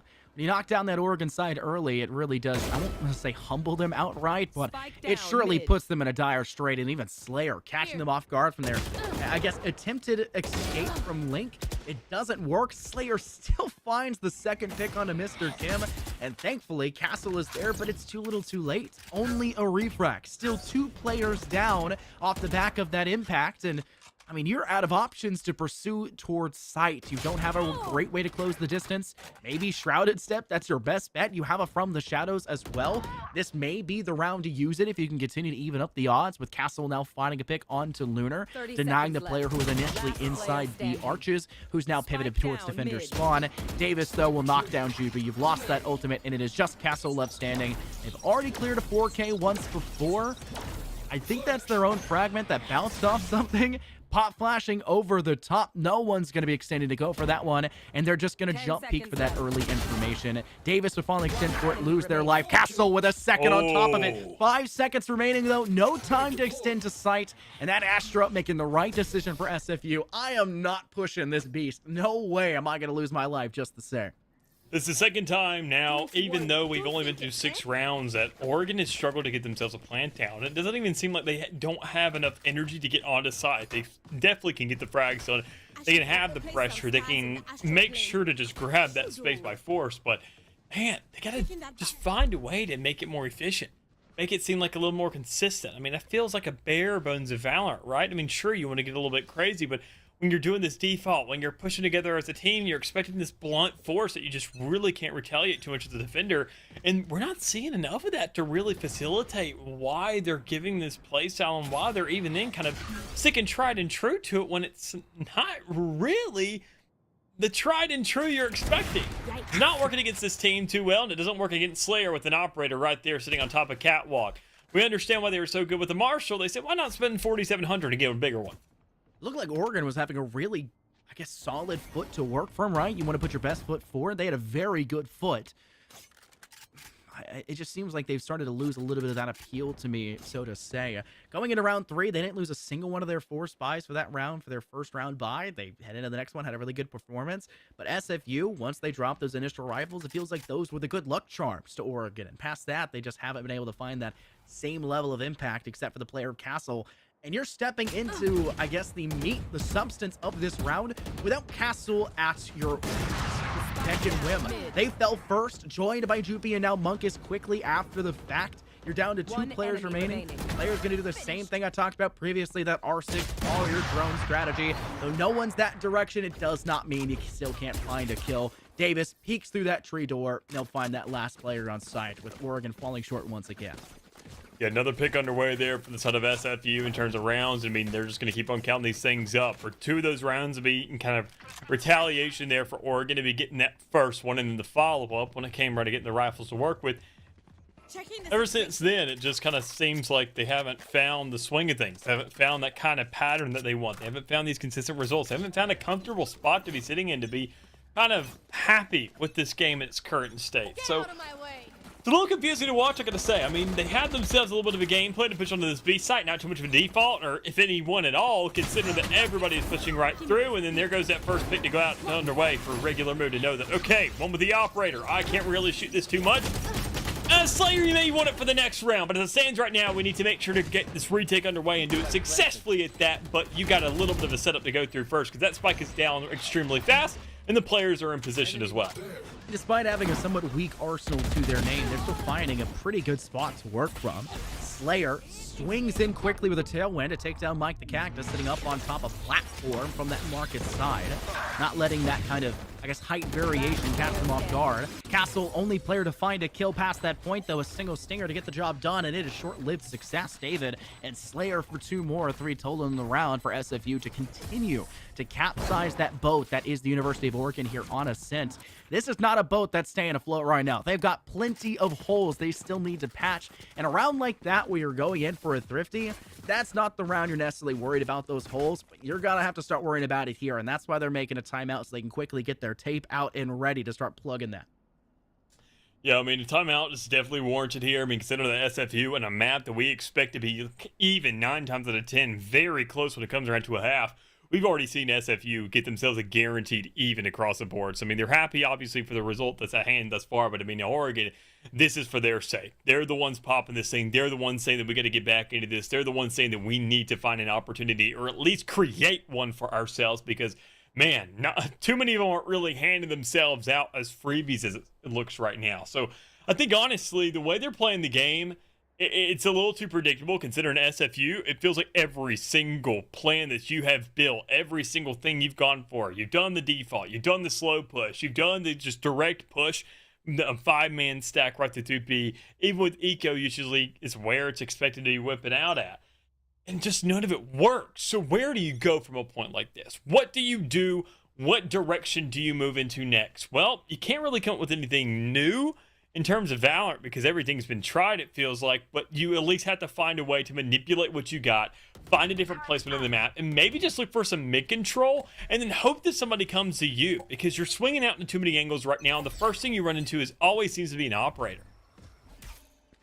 Well, the problem lies with the fact that Slayer has been playing so well defensively here. You're going to have to ask a couple more questions about how you're trying to gather that early intel. You have such a safe way to do so with your 0 point and the recon bolts. You should easily be able to stray away from these early lines of sight and go for these jiggle peaks. They now realize it's the KJ of Lunar that has the operator in their hand. They've already swung it once. Mike the Cactus will quickly reach it away after placing their turret, and they've already knocked down Slayer. So their second point of interest for them off the board, and I guess now Oregon can decide which objective to try to peruse towards. They'll pivot that spike back through attacker spawn, and they'll leave Mike the Cactus here over towards B main to wait it out. Once the noise is made on A, Mike will likely then not swing out to try to cut a player that's going for that pivot and retreat over to assist on that A side. They're going to go ahead and fall back initially because they also have the Sova in their direction. They don't want to lose 2 players potentially on that side when they're going for this A-sided push instead. Yeah, I think honestly, I mean, considering the way this thing's laying out, and even then after our first blood like that, you're in a good spot here for Oregon. You're happy to be in a spot like that. You're happy to kind of get a little bit of setup and finally have a man advantage. But I mean, you need to make sure to kind of manipulate that fact right now, because even then you're seeing ultimates invested on the opposite side of the map as a Trojan horse, and that's unfortunate considering that even then that player's been picked off. You're getting out, but nobody's there to follow up to trade to get that free kill and say you're pushing on A, and it's not really working out too well for you so far. Shots will still have to connect if you're on the side of University of Oregon, and it just has not been going in your favor. SFU will easily retake the objective. Regular move finding 3 kills alone to get the job done. They'll trade off that spike diffuser to try to get their K ultimate as fast as they possibly can. Our observer does not want to see a smiley face be drawn in that wall, much like we saw in round 3 as well. They only had a knife to do it, so it was not a really good smiley face, more like a bowling pin. Either way, the University of Oregon have, I guess, just fallen apart at the seams here. This is 5 rounds in a row now, Dallas, that they just haven't really had a dog in the fight. One of those rounds, yeah, Castle got another 4K, and it required regular move to just hide away. But you can't count the successes of one man as the team's successes unless they win the round. Otherwise, you just didn't help the person they couldn't clutch up. Yeah, I mean, there's a lot here to still go in terms of game. I mean, you got 3 more rounds in this half. Oregon can still find themselves something to be working with and maybe get a thrifty underway to kind of start all that. But, I mean, just once again, another 5-man push right out through B. This didn't work out for you even in an eco, which then again, you got the spike count. So you're kind of happy getting half the process done. And even then, a swift kill onto Davis. But there's got to be some more here, and you're definitely providing it to a certainty, but man advantage, that's what you got to find. And it seems pretty darn even as you look at it. Well, with the man advantage on site, you'd maybe be concerned for SFU, but they've come back from a even more precarious situation before. Fragment tossed over to that stair side. Gonna leave their KJ to just slowly peek stairs right after the fact of Icarus. And they'll both start to move over towards this walkway instead. Operator and Icarus wants to connect, can't, but Lunar can. That creates so much and more for SFU as Oregon once again fall apart at the seams, and the chance of them winning that round slips through their fingertips. And SFU are really making a heyday of our observer speed, constantly trying to find an angle that isn't them with 10,000 DPI, spinning in a circle to give everyone nausea there in the Twitch chat. Either way, SFU, let them revel in their victory here, Dallas. They are looking dominant, 8-2, a 6-round spree. Let them celebrate at this point. Yeah, just rolling along is what they're doing. This is just an easy kind of little cruise here for the side of SFU, and even then another round underway here is an eco for the side of Oregon.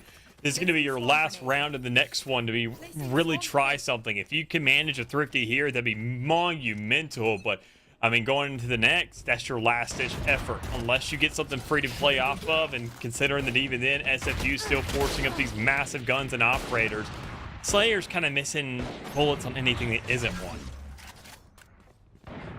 Slayer's not keen to miss for too much longer. They're going to be missing their teammates, though, here in this round. They're sitting in the afterlife, and they may be meeting their teammates a little bit quicker than they would anticipate. Monk is with a stinger, able to take down one more, and we'll trade that out quickly for a rifle. Then it looks like the entirety of Oregon will extend through that glass onto the walkway of rafters and deep towards sight, with regular Moo there to meet them. 2 kills apiece, and they're forced to die afterwards, but that is a major point of return for SFU back here into this round. Icarus still with that operator in their hand. It's not Lunar this time around to join them, but instead the player of Davis with the Odin. They'll try to spray as best they can down below into hell, but unfortunately the 0 point will suppress and now put them in a spot where they cannot use their active information gathering kit. Not that they have too much to work with anyways besides this Aldra that Davis is now currently sending out. With no rifle in the hands of your operator, not too much you can do besides go for that spray and that fray.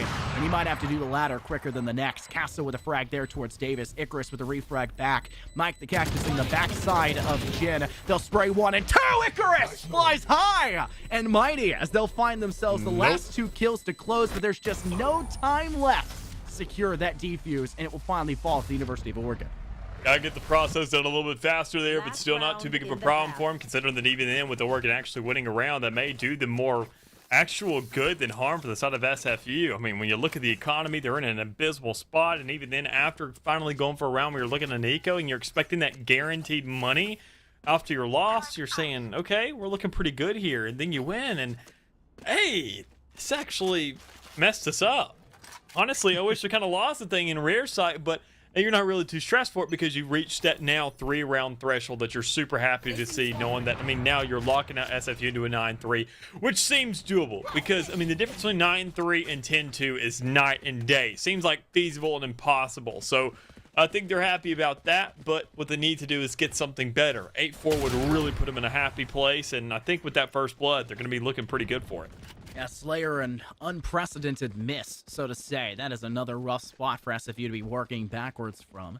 Slayer's been such a pivotal key point of your defending team so far, making full use of that kit. Problem lies now, though. You lost the player on B, and you pivoted one player back through defender spawn.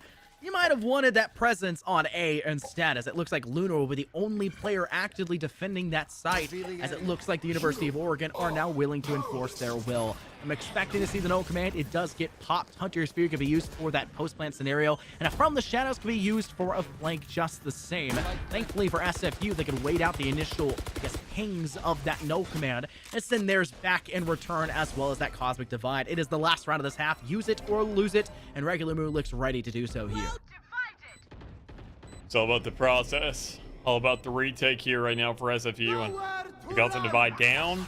This is a pretty good opportunity to get things done, but you're just kind of lurking around inside that heaven, that retake, and just not really getting anything done. I mean, if anything, you're just kind of holding out, hoping that an opportunity makes its way towards you.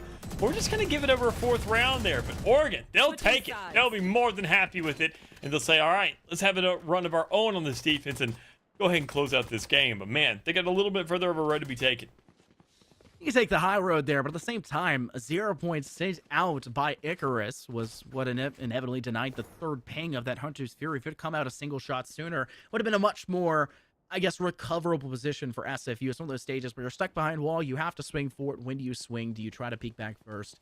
It's a hard spot to work from, but it does give Oregon a much-needed 4th round win. We always like to say 3 is the minimum, Dallas. 3 is what you need to work with.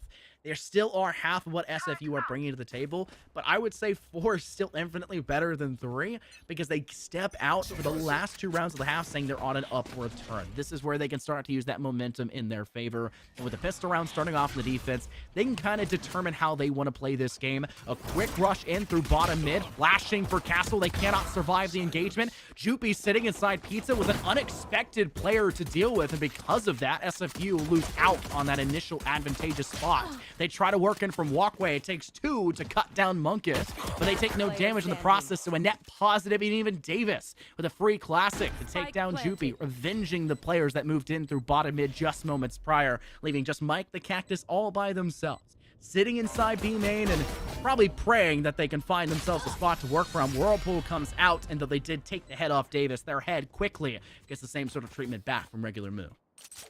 It just comes down to another point like that where SFU, they get themselves a pistol round to play with. Is now both pistol rounds of this series thus far, and it's good looks for them. I mean, they get this force to play with. They get themselves what we're expecting to be a 10th round. He reached double digits almost immediately. And even then, the round afterwards, you're expecting to be losing out. But you could still make that thing darn expensive if you really find the right angles to get it off from. But, I mean, SFU on the attacking side, I like the kind of bigger aggression they have. The more group play they got going on, I mean, when they dedicate themselves to a site, they dedicate to it already, and even then they're following the right steps. I mean, you can see from that beautiful little angle, Jet's pushing up, a knife goes underway, dart up.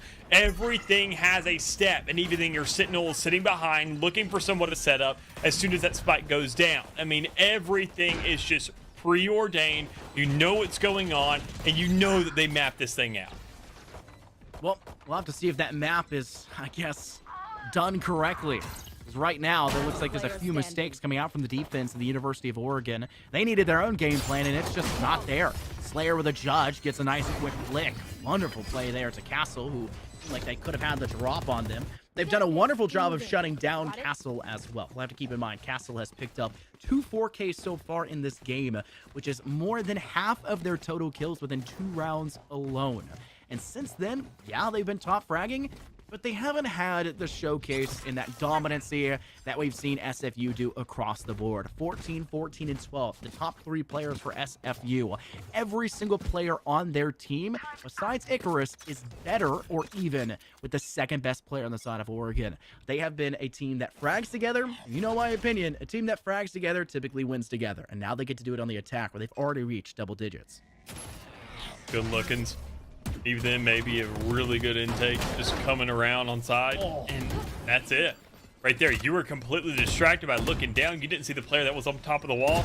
Jet utility at its finest, and once again, just being so darn impressive. What can you really do? Even then, if Slayer finds another one, you are more than happy with that, and there it is! The majority of the team already cut down, and the rest of the squad hasn't even seen a face yet. There it is! Slayer has... it's just a highlight machine right now. 4K to Slayer! Anything Castle can do, I can do better. Slayer's trying to say, yeah, I can play Jet on defense, but I can play Jet on attack. 5 HP and a dragon! There it is! The quick flick to the head of Mr. Kim, and the ace is secured. And that may just be the nail in the coffin for Oregon, as they are now looking at an 11-4, losing their expected 3rd round bye in the 2nd half, and they've got no money and way more problems. Yeah, this is a point where even then, considering that economy, there's not much you can really do. And keep in mind, in the round where we saw almost SFU win that defensive 3rd, it was behind Slayer on the Marshall getting a 3K. And so, I mean, you're saying, sweet. I mean, damage is being done. We got players. Which one of us have done that? Exactly. Like, there's just absolute silence in the air. They're not getting these same results in Slayer. I mean, I'll admit, on that defensive side, we didn't really see too much coming at them specifically with anything besides an operator, but man, it seems not to really matter, because once the attacking side goes on, it's a switch saying, all right, sniper to assault. And, I mean, it's seamless thus far. It change their battlefield loadout real fast to make sure they were set up, no longer on recon. Another quick push in, though. Use their Tailwind and Cloudburst for that initial bit of safety. Cloudburst out as well to stop that recon bolt. And Davis sends one back their own way and takes down Mr. Kim, who tried to extend. Slayer, who seemingly was still mostly blinded, has no problems finding Castle's head, much like last round, and almost the exact same sort of scenario of mostly being blinded. Knifed out for Monkus. Regular Moo could have done the same thing as they were down to 9 HP. They do not care, though. And it leaves just one player left standing for Oregon, and they may be quacking their way into the afterlife here, as this seems like a really rough spot to go for. Knife fight out. Mike, don't tease it. You can't pull out the pistol and bait Lunar like that. That's so cheesy. But now they're stuck still in the 1v3, and SFU are having no problems dealing with it. They'll feed the beast and let Slayer get another set of kills. 3 in this round as they reach match point here in Ascent. A long road of 8 rounds in a row for Oregon to get into an overtime situation.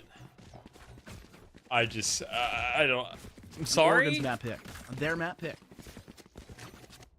I mean, that's about all I got. I'm sorry. I mean, there's points to where you're expecting to be going crazy here. You're expected to go ahead and at least have it back and forth, kind of exchange blows. But, I mean, keep in mind, if we go back through the record, both these teams, every single record they've had so far, which, I mean, it's only been 1 week, so we can't really be like, oh, 100%. It's been single-digit rounds for the opposing side, and they've held it down. Well, that's not going to be the case right here. Is SFU able to go ahead and get some really good picks? Maybe Oregon, or happy with it? A little complacency, I'd say, there for the attacking side. But, I mean, man, regardless of win or loss in this round, they're able to have this hold. Regular Moo, though, a little bit slow to the fight to help with Lunar. Has no problem knocking the head off one. Can't secure to Jupy nor towards Monkey. Fortunately, in their attempt to go ahead and place down a couple bits of their util, they'll fall to Mike the Cactus, who swings them from staircase. An interesting attempt by SFU, but Castle, who, when you're defending, you would expect to handle the name Castle to be pretty stalwart, was exactly that, sitting on staircase to find 3 kills and destabilize the player with the no command. So they did all of that without any of their core kit to get the job done. It was purely a gun-up engagement. Maybe that was the round where Slayer was typically needed, but it's not a huge deal for them. They'll head into the next. They go GG next round. It is a 12-5 scoreline. They just need a couple mistakes made by Oregon, or even just one, with how dominant they've been playing so far, to make sure they can go ahead and send them out of Oregon's map pick of Ascent. Yeah, I mean, just keep it going, kind of get the game along, warm up your shots. I mean, just make sure to kind of get back to a point to where you feel like you're at a ground zero. But I mean, Oregon is going to be a very, very long trek to get themselves into a point of this game. And even then, keep in mind, it's still going to be going into a guaranteed overtime, as we see SFU obviously in that kind of 12-point situation. So, I mean, they can save up rounds. They can chill out for a little bit. Say, all right, what's going on here? Who's really fragging out? Who's looking good? Who do we need to be targeting in this next round when we see that in these earlier points, kind of bully them a little bit to where they just feel like they can't play the game once we make our way onto split. Well, right now, I couldn't really tell you too much. Sure, you got players that are looking pretty hot, but I mean, man, nobody's looking outstanding in the same form, because Oregon's biggest target is obviously going to be Slayer. And I think SFU's biggest target is going to be Castle, who's already off the board. So let's keep that in mind. SFU have 3 Castles when it comes to statistics on the kill feed. That may be one of the reasons why we see SFU playing so well. Slayer sitting inside Cubby, though, knocks down Mike the Cactus, and though Monkus gets them back, it is going to be Monkus' life quickly forfeit, the same with Mr. Kim, and it'll be SFU taking control. A very good scoreline, and, I mean, it is what it is, right? That's what you're kind of expecting with a stat line like that one. Dallas, you were even sitting back and relaxing. You had a good game man. right there. You were having a fun time with it. It's the point. I mentioned complacency, and I think we're all kind of feeling it at this point. I mean, and even, you know, you and I, we got 2 series here today. It's unfortunate to look at something like that. You're expecting Oregon to be coming into the series. You're expecting to be looking good in the way they were kind of standing. And even then, kind of looking at their last week, sure, they didn't have the highest standing in the world. But, I mean, all things considered, you got to mention that this next map split is a lot more difficult than Ascent. It's much more trialsome. There's a lot more mistakes to be made. There's a lot more angles to check. And even not only from a left to right perspective, but from a top to bottom perspective. You got to really put yourself in those shoes, be ready to just look anywhere. And even then, be ready to those new adjustments and those new changes in the map with the kind of season now being underway and Split now being reintroduced. You've had 1 week of practice on this map besides the scrims that came into it. This is where things start to matter, and this is where things really start to stack up. And seeing a team like SFU pick up this map as their map pick instead of something that's standardized, if I didn't see how they played on map 1, I'd be like, do they really know this? Or are they the team that says, hey, we used to play this, we used to be pretty good on it, let's just throw it back? The map's not the same, but when you have that good of a game on Ascent against a team that picked it, you do you. I feel like you are going to have a very solid map like that. You must have really practiced and rehearsed that map, and I'm really looking forward to it. Cannot over-exaggerate just how excited I am for a map like Split. I love casting that map. It's not fun to play. Dallas has the same opinion, but it is a fun one to cast nonetheless. We'll get to that one, though, after a quick break. We'll see you guys in a few short minutes.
Running along, we're moving into map 2. Split is going to be the one on the chopping block right now, but it's still the same two teams, University of Oregon and the yellow squad, and then SFU's black squad, who has a little bit of a catch-up game to be playing here, as they found themselves falling, what I believe it was 13-5 in that first map, 13-4, whatever it was. It was a very long way to get back into the game, but they really wanted to find themselves something there to work with. So maybe a better start on Split will give them a little bit more leniency. Yeah, and it's not even their map pick, right? Oregon... Yeah. Yeah, this is going to be a tough one for them, especially considering that most teams just let Split go through because they assume, at least I assume so, they assume that no one's going to pick Split. They're likely to pick Haven, or they're likely to pick Icebox Man first. They're going to pick, like, you know, some of the normal maps, even Fracture over the top of that one. Not the case. Split just gets instantly selected. I gotta assume that was a smart thing, because the game doesn't start when the lobby gets going underway. The game starts the second the map ban link is sent to these rosters. It becomes a mind game at that point. It starts in the mental and it ends on the field, so to say, here on these maps that you've already selected. And I gotta say, I think SFU have won that mental game. Taking that map, not just in the fact that they got the map they wanted in number 2, was Split, to try to throw a wrench in things, but also in the how much they won by and how well they won by on Ascent. I gotta feel like that's gonna wear down on the mental even further for Oregon. We gotta pray that they are very, I want to say, mentally strong individuals, and they just keep their head in the game and know what they gotta do. Yeah, and even, I mean, you mentioned already just starting things when it comes out of that map pick and ban. I mean, it also comes down to, I mean, it's not the end-all be-all. There are times where players are saying, you know what, I'm feeling it. This game, it doesn't matter. I mean, we all play these maps all the time. We all know the kind of lineups. We all know the placements. But it comes down to a point to where if you can get a singular player to start going rogue, a singular player to start overtaking these lobbies and just being the absolute presence, that absolute beast, there's nothing you can really do. And problem is, Slayer wasn't on the attacking side. It wasn't on the defense when they were using that operator. There was a round or two where they had a Marshall, but past that point into the attacking side, you're saying, man, this is not the same guy. And even then, better yet, this is when they're carrying over. If we're talking about momentum, sure, a half, everything can change within a singular map on a half. But from map to map, just letting that player kind of continue their reign, this is where things kind of start to transition a lot more. You don't see players absolutely going off on the latter end of a map and then completely just going silent on the beginning half of another one. It's usually quite the opposite. So I want to see what exactly they're going to do. And even then, SFU on the starting side, it's not going to come down to the map they're at, but more importantly, the side they start. Yeah, it feels like Slayer is kind of being held back in that first half on the defense, right? You know, it's one of those things you go, let me at him, but he's got 3 teammates holding his shoulders back to, you know, make sure that Slayer doesn't overextend. But honestly, I feel like Slayer was a very calm and collected individual when it came to their defense with that operator. Yeah, they would maybe peak egregiously, but they had that confidence to do so. They were winning a lot of those operator engagements with the back, the one-shot kill boomstick, right? You kind of have to have that confidence. And I mentioned it, Jeff's not always the best when it comes to defense, but they have this role that they set themselves into, and it was a gorgeous way to do it for Slayer. But once you kind of, you know, let the collar off, give him some slack on the leash, that's when Slayer steps up. That one round with the judge swinging in to get that ace to conclude, none of that would have happened without having Slayer having already been fed to a certain degree and having that confidence. Yeah. You see players that don't play well. You see players that have a tough time. But the second they start heating up, there's a reason why you call it a heat up. They start to explode. They lit the fuse, and they just continue to use that pressure forward. They reach that boiling point, and by then it's too little too late. And I think that happened for 3 out of the 5 players. We can even just count the whole team in general for SFU, but the top 3 for their team, you gotta have those players that, like, you can't just have the one good one that's backpacking you, like Castle for that Oregon side. Everyone needs to be together. Yep. And SFU just had 3 top dogs that just bullied their way through. It was a very rough game for Oregon. They just could not heat up if Castle got killed first, and they died a lot early in those rounds. When they didn't, they punished SFU, but when they did, it was just SFU just walking through the rest of the team. Yeah, and it's not really a point to where everybody's saying, you know, we're on equal grounds. Like, they understand their roles. I mean, they're all able to get a medal at the end of the day in their top 3, but they still know that, okay, they're in this top for a reason. Like, this is our guy. We're all on the same team. It's kind of like, think of the Olympics and everybody's from the same school. You know, it's like, honestly, it's like, this is us. Like, hey, you know what? Good for you, man. We're all up here. Everybody else is excluded as it stands right now. But But what it really comes down to is that they all understand that Jett is still that catalyst on the attacking side. And we can go ahead and even take reference to a couple of those rounds of the first couple attacking rounds ever since from that force they found initially in round 2. They made sure to set that guy up. It's not just Slayer having that confidence. It's everybody else instilling it in him, saying, look, we are setting up every single piece of utility in the world for you to be pushing this site and getting these kills. Do it. That's it. I don't care how many kills you get in the last SAF. I don't care what you did with it. I don't care what weapon you were using. Every single weapon in this game shoots bullets. The classic is a disgusting weapon so long as you get into the right spot. So, we saw it already. A site, throw a dart, or throw a knife, right there in that cubby. Can't be shot, detects anybody over there on the left side. You get a Sova dart over the top. Even then, you get players swinging around. KJ's hanging back, watching flank, pushing up respectively behind them, saying, look, it's going to be close, but I know how far I can't extend over. And we're going to be setting up right inside this area, and I got a post plant already set up for us. That's where you're putting that spike. That's where the best coverage is, and that's where we're going to be able to retaliate the easiest. That's a sin. We've seen that 13 times over out of pro teams in a single match. Now, here on Split, this is where things get a lot more difficult, especially for teams that aren't prepared for it. So for SFU, we didn't pick this map, but Oregon did after something like that. I mean, man, they got a very, very long road ahead of them, especially in something like this. But it all starts with the agent selection. We're not going to see any Jets this time around. It's Raze who reigns over this map. Yeah, you got to have something to get yourself off the starting block, so to say, and Raze is just so good at getting that verticality as well as that initial boost in. A very solid agent selection choice. It does look like we're seeing what was kind of a mirror matchup, bar the fact that we're seeing Lunar still on that KJ, and Mike the Cactus switching over towards that Cypher. It can be fairly hit or miss whether or not you choose to rock that KJ or Cypher for this map. Cypher has a lot of one-ways that are very valuable, especially over towards that B side. Has a lot of potential when it comes to locking down that middle section, which is so pivotal to, I guess, attacking here on the map of Split. It used to be the end-all be-all. If you had mid control, you essentially were going to take that round. It's one of the reasons why you brought the barrier or for that Sage to slow them down or completely deny it, because even if they break down the wall, they typically break down one of those sections, and it still creates a fatal funnel where, you know, they are going to go above if they've got that kind of mobility that is there, such as your Raze or a Jet if you were to bring it, or they're going to have to go straight through, and it's a pretty easy spray down, especially considering you typically set up a crossfire from rope and over towards that mailroom side. Either way, with SFU starting off on the attack, they get to kind of determine the tempo, and you got a player like Slayer who now moves over to that Raze role. How will that difference kind of affect them? Or is it going to be the same old thing and they're going to continue to pop off like before? Yeah, they most definitely are. And I think, honestly, this is where it all starts. If we see SFU kind of carry that same amount of momentum that we saw in that last half, and even then now being on the attacking side and just starting here with now a little bit more oppressive utility rather than just information, with that breach to be playing with and go for that double sentinel, oh Nelly, this thing can be a big problem very early.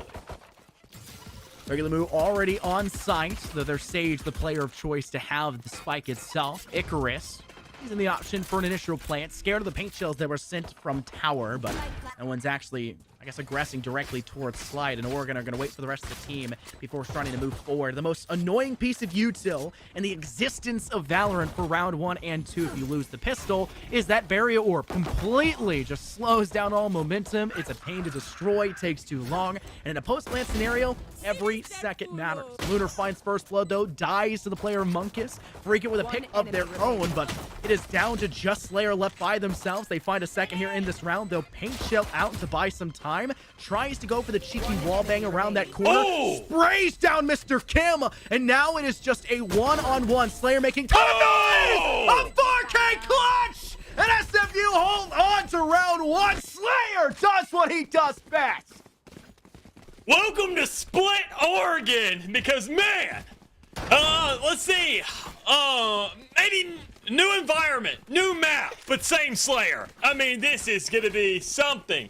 We talked about it already, what this player could do. I talked about the momentum and how that could carry over map between map. And thank you, Slayer, for proving me right, because oh my god! New map, same old me. Slayer, what a showcase already. And I'm pretty sure you've already taken notice of the weapon they have in their hand. They already have the judge out and ready. They're wanting to just push towards the side and take control. They've already got a first blood here. Slayer using both of their boost packs to get forward. Knocks down one, swings to the second, has to pull in a ghost to find a third. No way they're giving this. No, it is! What is going on? Oregon, stop feeding the monster. Their name may be Slayer, but you don't have to make it true. This is round number 2 and the showstopper is available. And the round isn't even over, keep in mind. You can actually just completely disrespect Mike, and he made NECC from the game, but that's not going to be the case. Give the blood to somebody else. You got your ultimate. Share some love. Now you got the best piece of your kit, Dallas, to knock down a rifle heading into this round where Oregon has the weapons to use. I will bring out maybe would be a little bit troublesome considering the fact that they didn't get any kills in round 2. But I still feel like they're plenty fine. 2 players will have to use soft armor alongside those phantoms in hand. They're still trying to decide whether or not they want a Vandal or rifle or not. They're going to go with the phantom choice. That will limit their range potential, and that may be a problem considering how much SFU like to close that distance and how quickly they like to do so. They'll double swing defaulting for 2 on A and 3 directly through garage on B. Make a lot of noise on the A site and then use that as a smoke screen to push B. Well, it all comes down to points like this. You see players of Ares, you see a couple Spectres still in these hands, but you also see a Classic kind of mixed in within there. So, but, I mean, once again, the impression of a judge and a raise, this is applicable in any point in the map, in any point of a series, purely because of how oppressive that character is, how much potential and how easy it is to get a kill with that judge, that if you do end up going ahead and grabbing a first kill there through the middle of the map, which is, keep in mind, being given up, it seems, well, that's going to be free guns for the rest of the team because Slayer has no reason to drop that thing. I mean, the problem is you still need to engage onto this B site where majority of these players are currently lying in wait. It doesn't stop Slayer, though, from finding one. They're still alive up to this point, which could be a pretty big threat. Unfortunately, Mike Cactus swings from nail and takes them down. Put it in hand, and it's not going to be enough to get the job done against Mr. Kim, who swings alongside their raise to... I don't know. Just try to take the last player. They have no problem in doing so. That will give Oregon their first round win, but at a major cost once again with only 2 players surviving. That's 2 rifles on the board. And SFU, despite the fact that Slayer's taken the majority of these kills, they've done it in a high-impact way. They're all buying Vandals. They want to make sure they're getting those one-shot kills. And Oregon do not want to give them the leeway to do so. They're going to buy up and force to match. Hey, you got to risk everything to win big, right? And unfortunately, they're making a big gamble quite literally here. This could be a rough spot for Oregon if they lose out. I mean, I get it. 99% of gamblers quit before they win big, but this is not a point to where I feel like you should be going ahead and investing your money, especially in a kind of competition section. But regardless, though, still, SFU, they're looking for a different approach on the map. They went ahead and they kind of played this flip-flop. Okay, well, let's go ahead and hit the A side initially, B side, back it up, back and forth, back and forth. Well, one thing is you're not going ahead and shutting down Mike the Cactus this time. He went ahead and got his fair share of blood, and he's going to make sure to get somewhat of an exchange. But with Slayer now, the rest of the team has their chance to pick up the reins. Slayer may have found their kryptonite. It's Mike. One flick by Mr. Kim. Okay. A third to join, and they'll destroy the lockdown. They seemingly thought they could do so with a barrier orb instead, but eventually close out on that one. You know, misdirection. You gotta trick the lockdown. Turn the shutdown, the lockdown into a KO. Boom. Easy 6-man. There it is. Yeah, just change the rules as it is. Davis, though, the last player alive, able to take one off the board. Unfortunately, at the same exact moment, a resurrection came out, so you've basically not really affected the total count here for Oregon, as it is still a 3-on-1. Spike is on site. They have no need to extend to try to go for this kill. They're going to bide their time. 2 players on the back of site, one behind screen, another one sitting over towards that pocket elbow. Turret is in play over there. You don't really need to worry about watching that direction either, but make sure you're checking your corners. That's what they're going through in their mind. Barely avoiding the concussing stun. David finds another kill. It is just a game of biding your time for Mike. They're going to do a wonderful job of playing around that elbow, and the round will be won by the defense of Oregon, purely off of Davis just not being able to close in on Mike the Cactus fast enough. Yeah, it's coming down to points like that, but even then, better yet for Oregon to make sure to get themselves a second round. And I mean, considering those first 2 and what kind of slaughter was happening, they're happy to just have some relevancy here and make sure to tie things back up. And sure, it's behind the hands of Mike the Cactus, so able to go ahead and get some pretty good picks here and there, holding on to these sites and make sure to lock down this A half pretty efficiently. But even then, I mean, keep in mind the 2 ultimates of the 1 ultimate we saw that shut down kind of be engaged in that last round, but it didn't find too much volume, which is kind of good considering that it feels wasted in a sense, and knowing you still won the round, held with some pretty good guns. But even then, you don't have to invest for a full rifle to get results if you're Castle. And you know Castle can get the job done on a map like Ascent, where it seemed like a lot of Oregon wasn't really showing up to ball. Same thing cannot be said here on this map. They've already given the money's worth, so to say, for SFU, who losing 2 players early, one of those being Slayer, the other one being your so important KJ for your, I guess, post-plant scenario. That's going to be quite a few problems when it comes down to it. I know I'm colorblind, but that is a green barrier orb. I love seeing that. Placed across, like I mentioned before, you want to lock down middle here on split. If a team is able to gain control over towards mid, it typically means they're going to continue to enforce their will through ropes, aka Heaven's side of tower, and Heaven itself, which means they have the high ground. And if you've ever watched a Star Wars movie, high ground's kind of important and can kind of dictate the pace of gameplay. Paint shells go out though, Monkus in a really rough spot, still able to net themselves at least 1 kill, as FEU are really only rocking with that Bucky up close. Icarus barely winning that fight. Locking down the Heaven area, make sure nobody can wrap through spawn. If any approach can be made, it's going to go right onto site.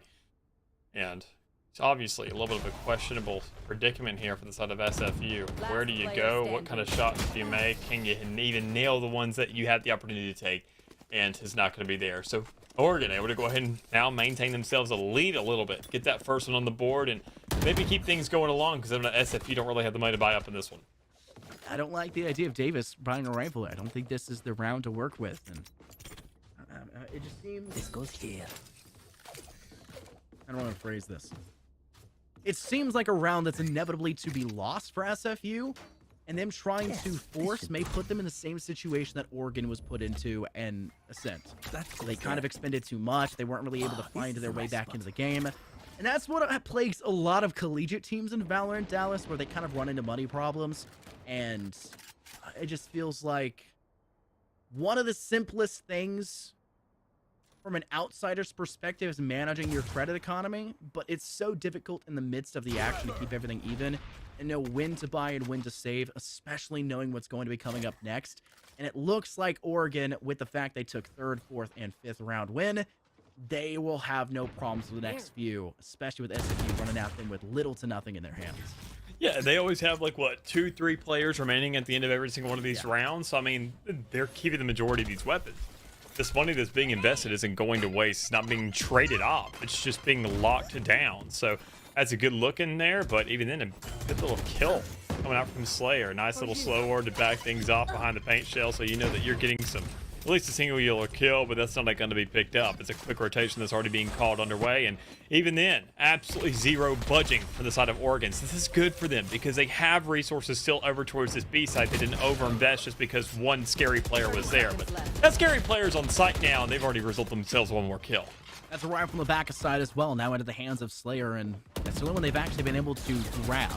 The barrier orb placed up in Heaven will at least lock it down for the time being, but still have to be quite scared. Slayer with their 3rd year of the round. They lose their life simultaneously, but Davis is still there with a little bit of extra assistance. Stinger in their hands now. 1 player left standing. Monkus wants to go for the showstopper, and it's shut down instead. Curtain closed. That's the end of the show. And SFU, and what I called more likely than not would have just been a feel around anyways, they'd come out victorious off the back of a very well and convoluted strategy. Swinging in towards tower, getting control and a kill there that was very influential for the rest of the pacing. Sitting down towards rope through mid, locking down defensive spot up through to Heaven, slowing down that push and that pincer, and the defense just couldn't step through alley fast enough. A wonderful showcase of what SFU can do. I mean, the shots alone were just disgusting, but even then, I like the call. I mean, they went ahead, kind of used a little bit of the utility over towards A, kind of created somewhat of a shift in the map, but not a full rotation, and just allowed them to overwhelm that B site. And just the shots behind it, as we mentioned, were just completely opportune. They were outstanding. I mean, they were able to go ahead, easily knock down these players, and even then with so much already kind of warranted to them in a round like that, they make sure to get an even exchange and say, look, with so much of a standing, all that money that you've been saving up, well, guess what? It's gone. We appreciate you for your service, and we're going to be taking these into the next one for ourselves. We talked about it. Oregon was able to escape a lot of those rounds with weapons still in their hands, but it also creates this, I'd say, facade here, Dallas, of saying, hey, we have so many credits. Why is that? I wonder what the reason could be. The reason's you're surviving and winning the rounds, but you don't get the loser's bonus. And a lot of those weapons aren't as valuable as they necessarily could be when half your team, or 3 out of the 5 of your team, are still forcing every single round to match up to you. It becomes this misnomer saying, well, we can just buy up on this round. It'll be another round scenario. The second they pull off something like a Thrifty, which SFU did, it's over. Now you're stuck in a bad turn. Less for SFU to capitalize on that. 2 in a row now for themselves, climbing up to 4. Just a 1-round disparity between these two teams. But that 1 round will not matter too much, as finally full rifles will fall back into Oregon's hands after that bit of a rough last round. Yeah, a little unfortunate there, but I mean, still for SFU here, considering that, I mean, they're the ones who chose this map. They have 4 ultimates to work with, so, I mean, let's just see what they can get done when they have a full arsenal. And even if they're up against rifles, so if they're going to be doing it, it's going to be right here, right now. And it's going to be Slayer at the head of it, trying to find a shot, trying to find the timing. But even then, with the missed showstopper, still Icarus is there for some pretty good backup and a lot of smokes, just giving them that coverage. I mean, once again, separate and cut down those sight lines. Make sure that Oregon have no chance of finding kills on this site. Regular Move gets caught off guard. Slayer extends. Regular Move's getting rezzed in a very bad spot, might I add. Still alive for the time being, but that's it. What are you doing on side SFU? You let them retake before you were able to position correctly for the post plant. You will not start that plant until over half of your team is ready. The great thing about that A site, Dallas, is your default plant position is so free 99% of the time that you can just wait to do it until the whole team is positioned where they need to be. Don't bait with that plant. Don't force it before you're ready. And because of that, SFU just give away that round. Yeah, and even then, I mean, a Rolling Thunder, if you have a very compact hold on a site, a Rolling Thunder is the perfect, just absolute, overwhelming answer to every single one of your problems. And I think that's a little bit of a testament to the side of SFU. As great as their shots have been, they haven't really had to spread out too much. They haven't gotten overzealous. They haven't really pushed towards that spawn. Haven't taken too much control of the middle of the map when holding down these sites, because they just kind of press up on site and just overtake it. Right there, that's a spot that you don't really want to have. 2 Sages now being involved in combat. 1, going ahead and finding a kill on either side. But one of them is over towards the B site with the spike with the rest of the team. And then one of them went ahead and killed a Trojan horse who was trying to find a ploy over towards that A half. How much of an impact will each kill necessarily have? Time will ultimately tell. Davis is fighting their demons, so to say, just spraying up at the rooftop over on B, just trying to clear away that Cypher cam. Unfortunately, does not connect against it. It will be forced back away, though, with a lockdown place for the attacking side of SFU. No player being detained, but that gives them enough space to possibly engage towards side. But the problem still lies, they didn't go off fast enough because of the double rupture played. And that allows for the defense of Oregon to quickly find themselves some kicks towards their attacking players. 2 from Mike the Cactus that'll eventually fall. Thankfully, Icarus is there, proving Sages can do it too. Finding themselves 4 alone in that round to secure SFU their 5th. That's just good looking here from the side of SFU to make sure to go ahead and be getting another round underway. I mean, even then, after they found that split, they're making sure that they know the intimidation factor coming up from Slayer specifically is having plenty of influence, even if it's just for a mere second when that player falls. You know the amount of oppression and the amount of aggression coming out from that singular player is probably going to be backed up 9 times out of 10, because if you put this guy on a pedestal, he's probably going to give you the exact outcome you're looking for. So to utilize that and kind of find that ploy, more people would probably be thinking, well, oh, why waste the guy? Why waste your best talent? They didn't do that. They made sure to kind of use him in their own different way, and it came into another successful round to work with. But speaking of successes, Interesting. Not sure how much you're going to get out of this neural theft, considering that they're all rotating B anyways. Yeah, they're not going to wait things out for you. I'm sorry to break it to you.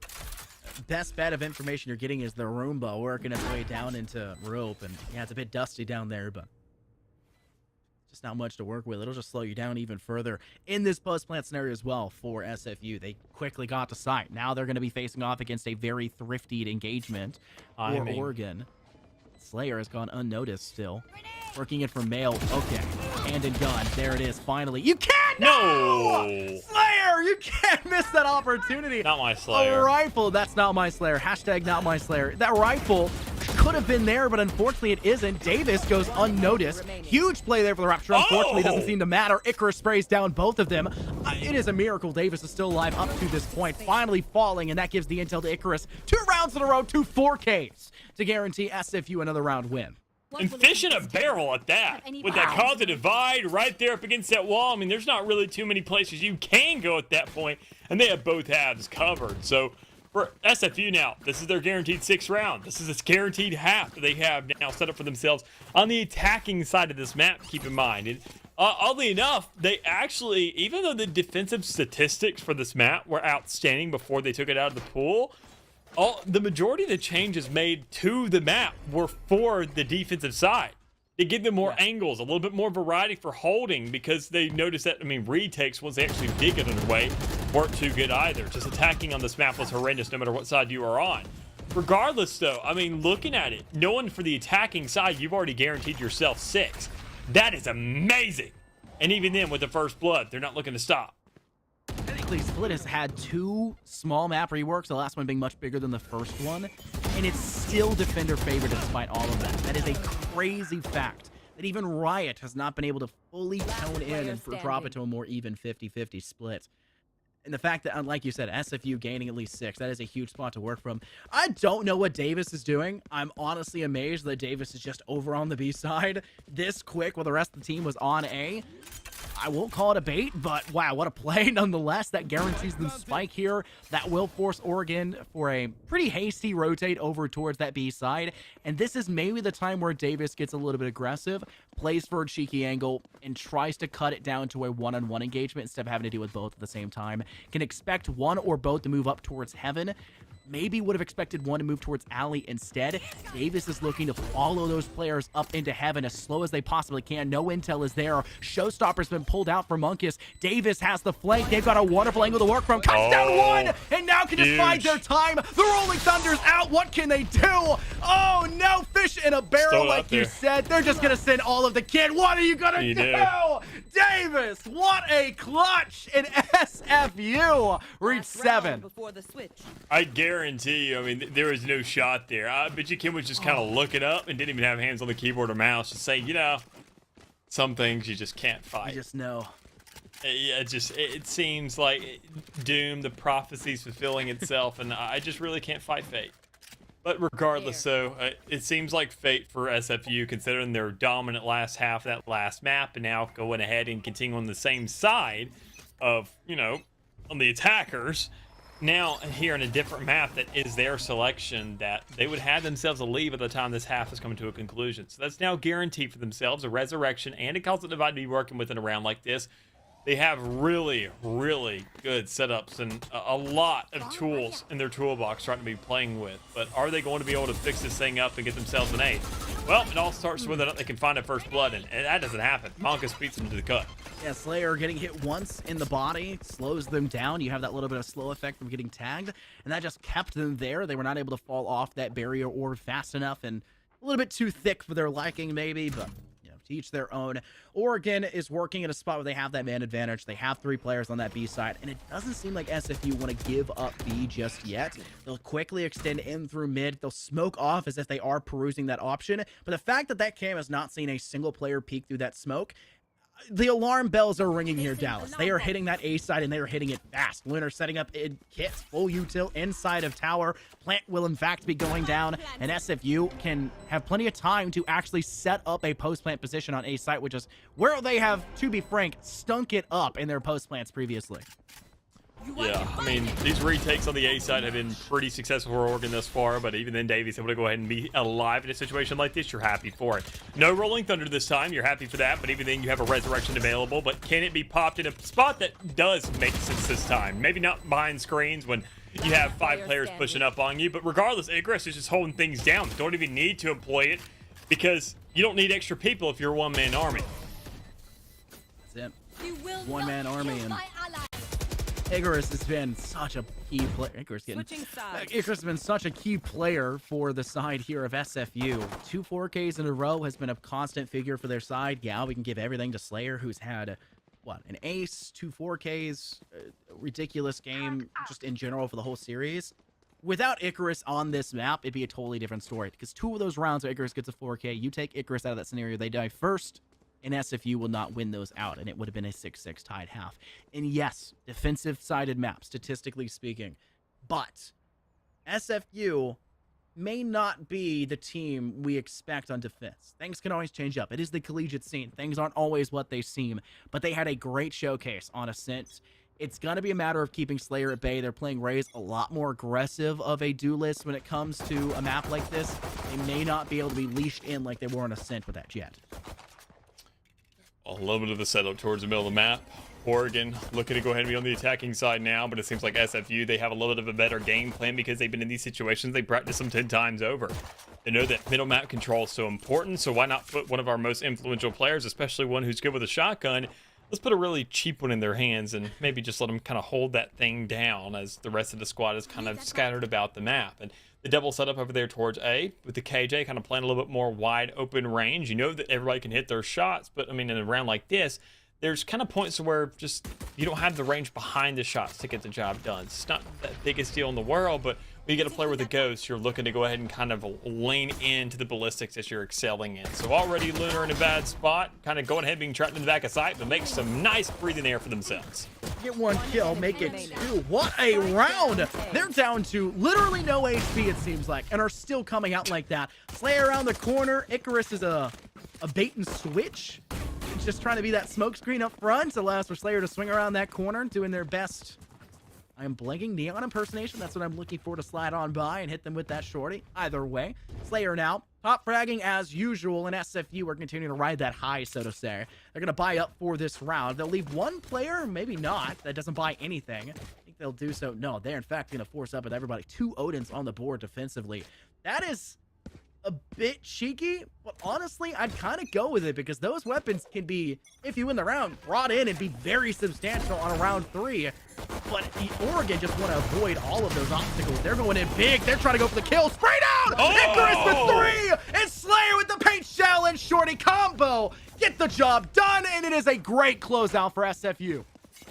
A very, very quick, swift round, and I mean, you are very, very happy for something like that at SFU. More importantly, Oregon didn't really learn it around like that. Usually you can kind of play things off, get a little bit more information. You know what the A site looks like. You know what the middle of the map looks like, or at least for a split second. But, I mean, besides that, you get absolutely no information. And you get these points where you're saying, maybe we should go ahead and try for B. You don't know what's waiting for you over there. So once you get these rifles to work with, you don't want to be taking that risk. You want to go to where you know exactly what you're running into. A Sage, an Astra, and a KJ, which honestly doesn't seem all that bad because, I mean, a rule of denomination, you're like, okay, that kind of leaves the other 2 problems on that B site collectively. Let's maybe not push that one. Let's play it slow and see if anybody wants to get overzealous because keep in mind, they're playing these close quarter guns. It's going to be very interesting to see how they adjust. Barrier Orb has been nerfed quite a bit since the Split's initial domination when it came to the map pool and its old kind of time here. It can be more easily destroyed because it takes a little bit longer to solidify. Because of that, it's a little less strong to be used as just the kind of slicer that goes inside mid. That's why a lot of teams will actually place it in mail to use as a booster for a peak instead. Either way, great use of util here for the breach here on the side of SFU. Slayer as well to combo the paint shell finds a huge kill. They do get tagged in the leg, but that doesn't deny them the option of going in with that Vandal for the kill. And Davis there as well with that Odin. Trying to gather that extra bit of assistance once they go forward. Flash around the corner, no chance. Castle survives that one. Mr. Kim may be the next victim. A second one goes forward, and they're swung and finally clear through that wall. SFU are making a note to every team here in this division that they are here to stay. If you're in the Champions Pacific Frontier right now, and you are VODRVing this team, best of luck. That's all I can say to you. Yeah, just big steps right here, SFU. I mean, these teams, they are getting very, very at the kind of at the bottom of the barrel. It feels like that's kind of where they feel the most at home. They love getting a little bit odd with their game plans. They love kind of mixing things up, getting scrappy, I'd say. And I mean, they're doing just so much work with just that alone. I mean, look at the money that's stacked on the board for themselves. They still don't even feel a flake of pressure to buy anything else up because it's working for them. And keep in mind, even after those purchases, you say, we can beat rifles. Well, that's going to be the best of the best from that team. That is the round where they purchase everything up because they want to guarantee themselves something, and they got absolutely nothing out of it. Who needs accuracy on the rope if your name is Icarus and have an Odin in hand? Just spray down as fast as you can. Sorry, not an Odin. Back.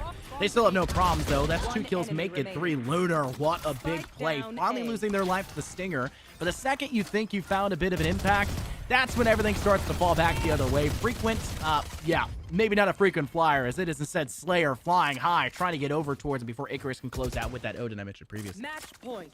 Yeah, match point here. You can hear the pretty lady singing.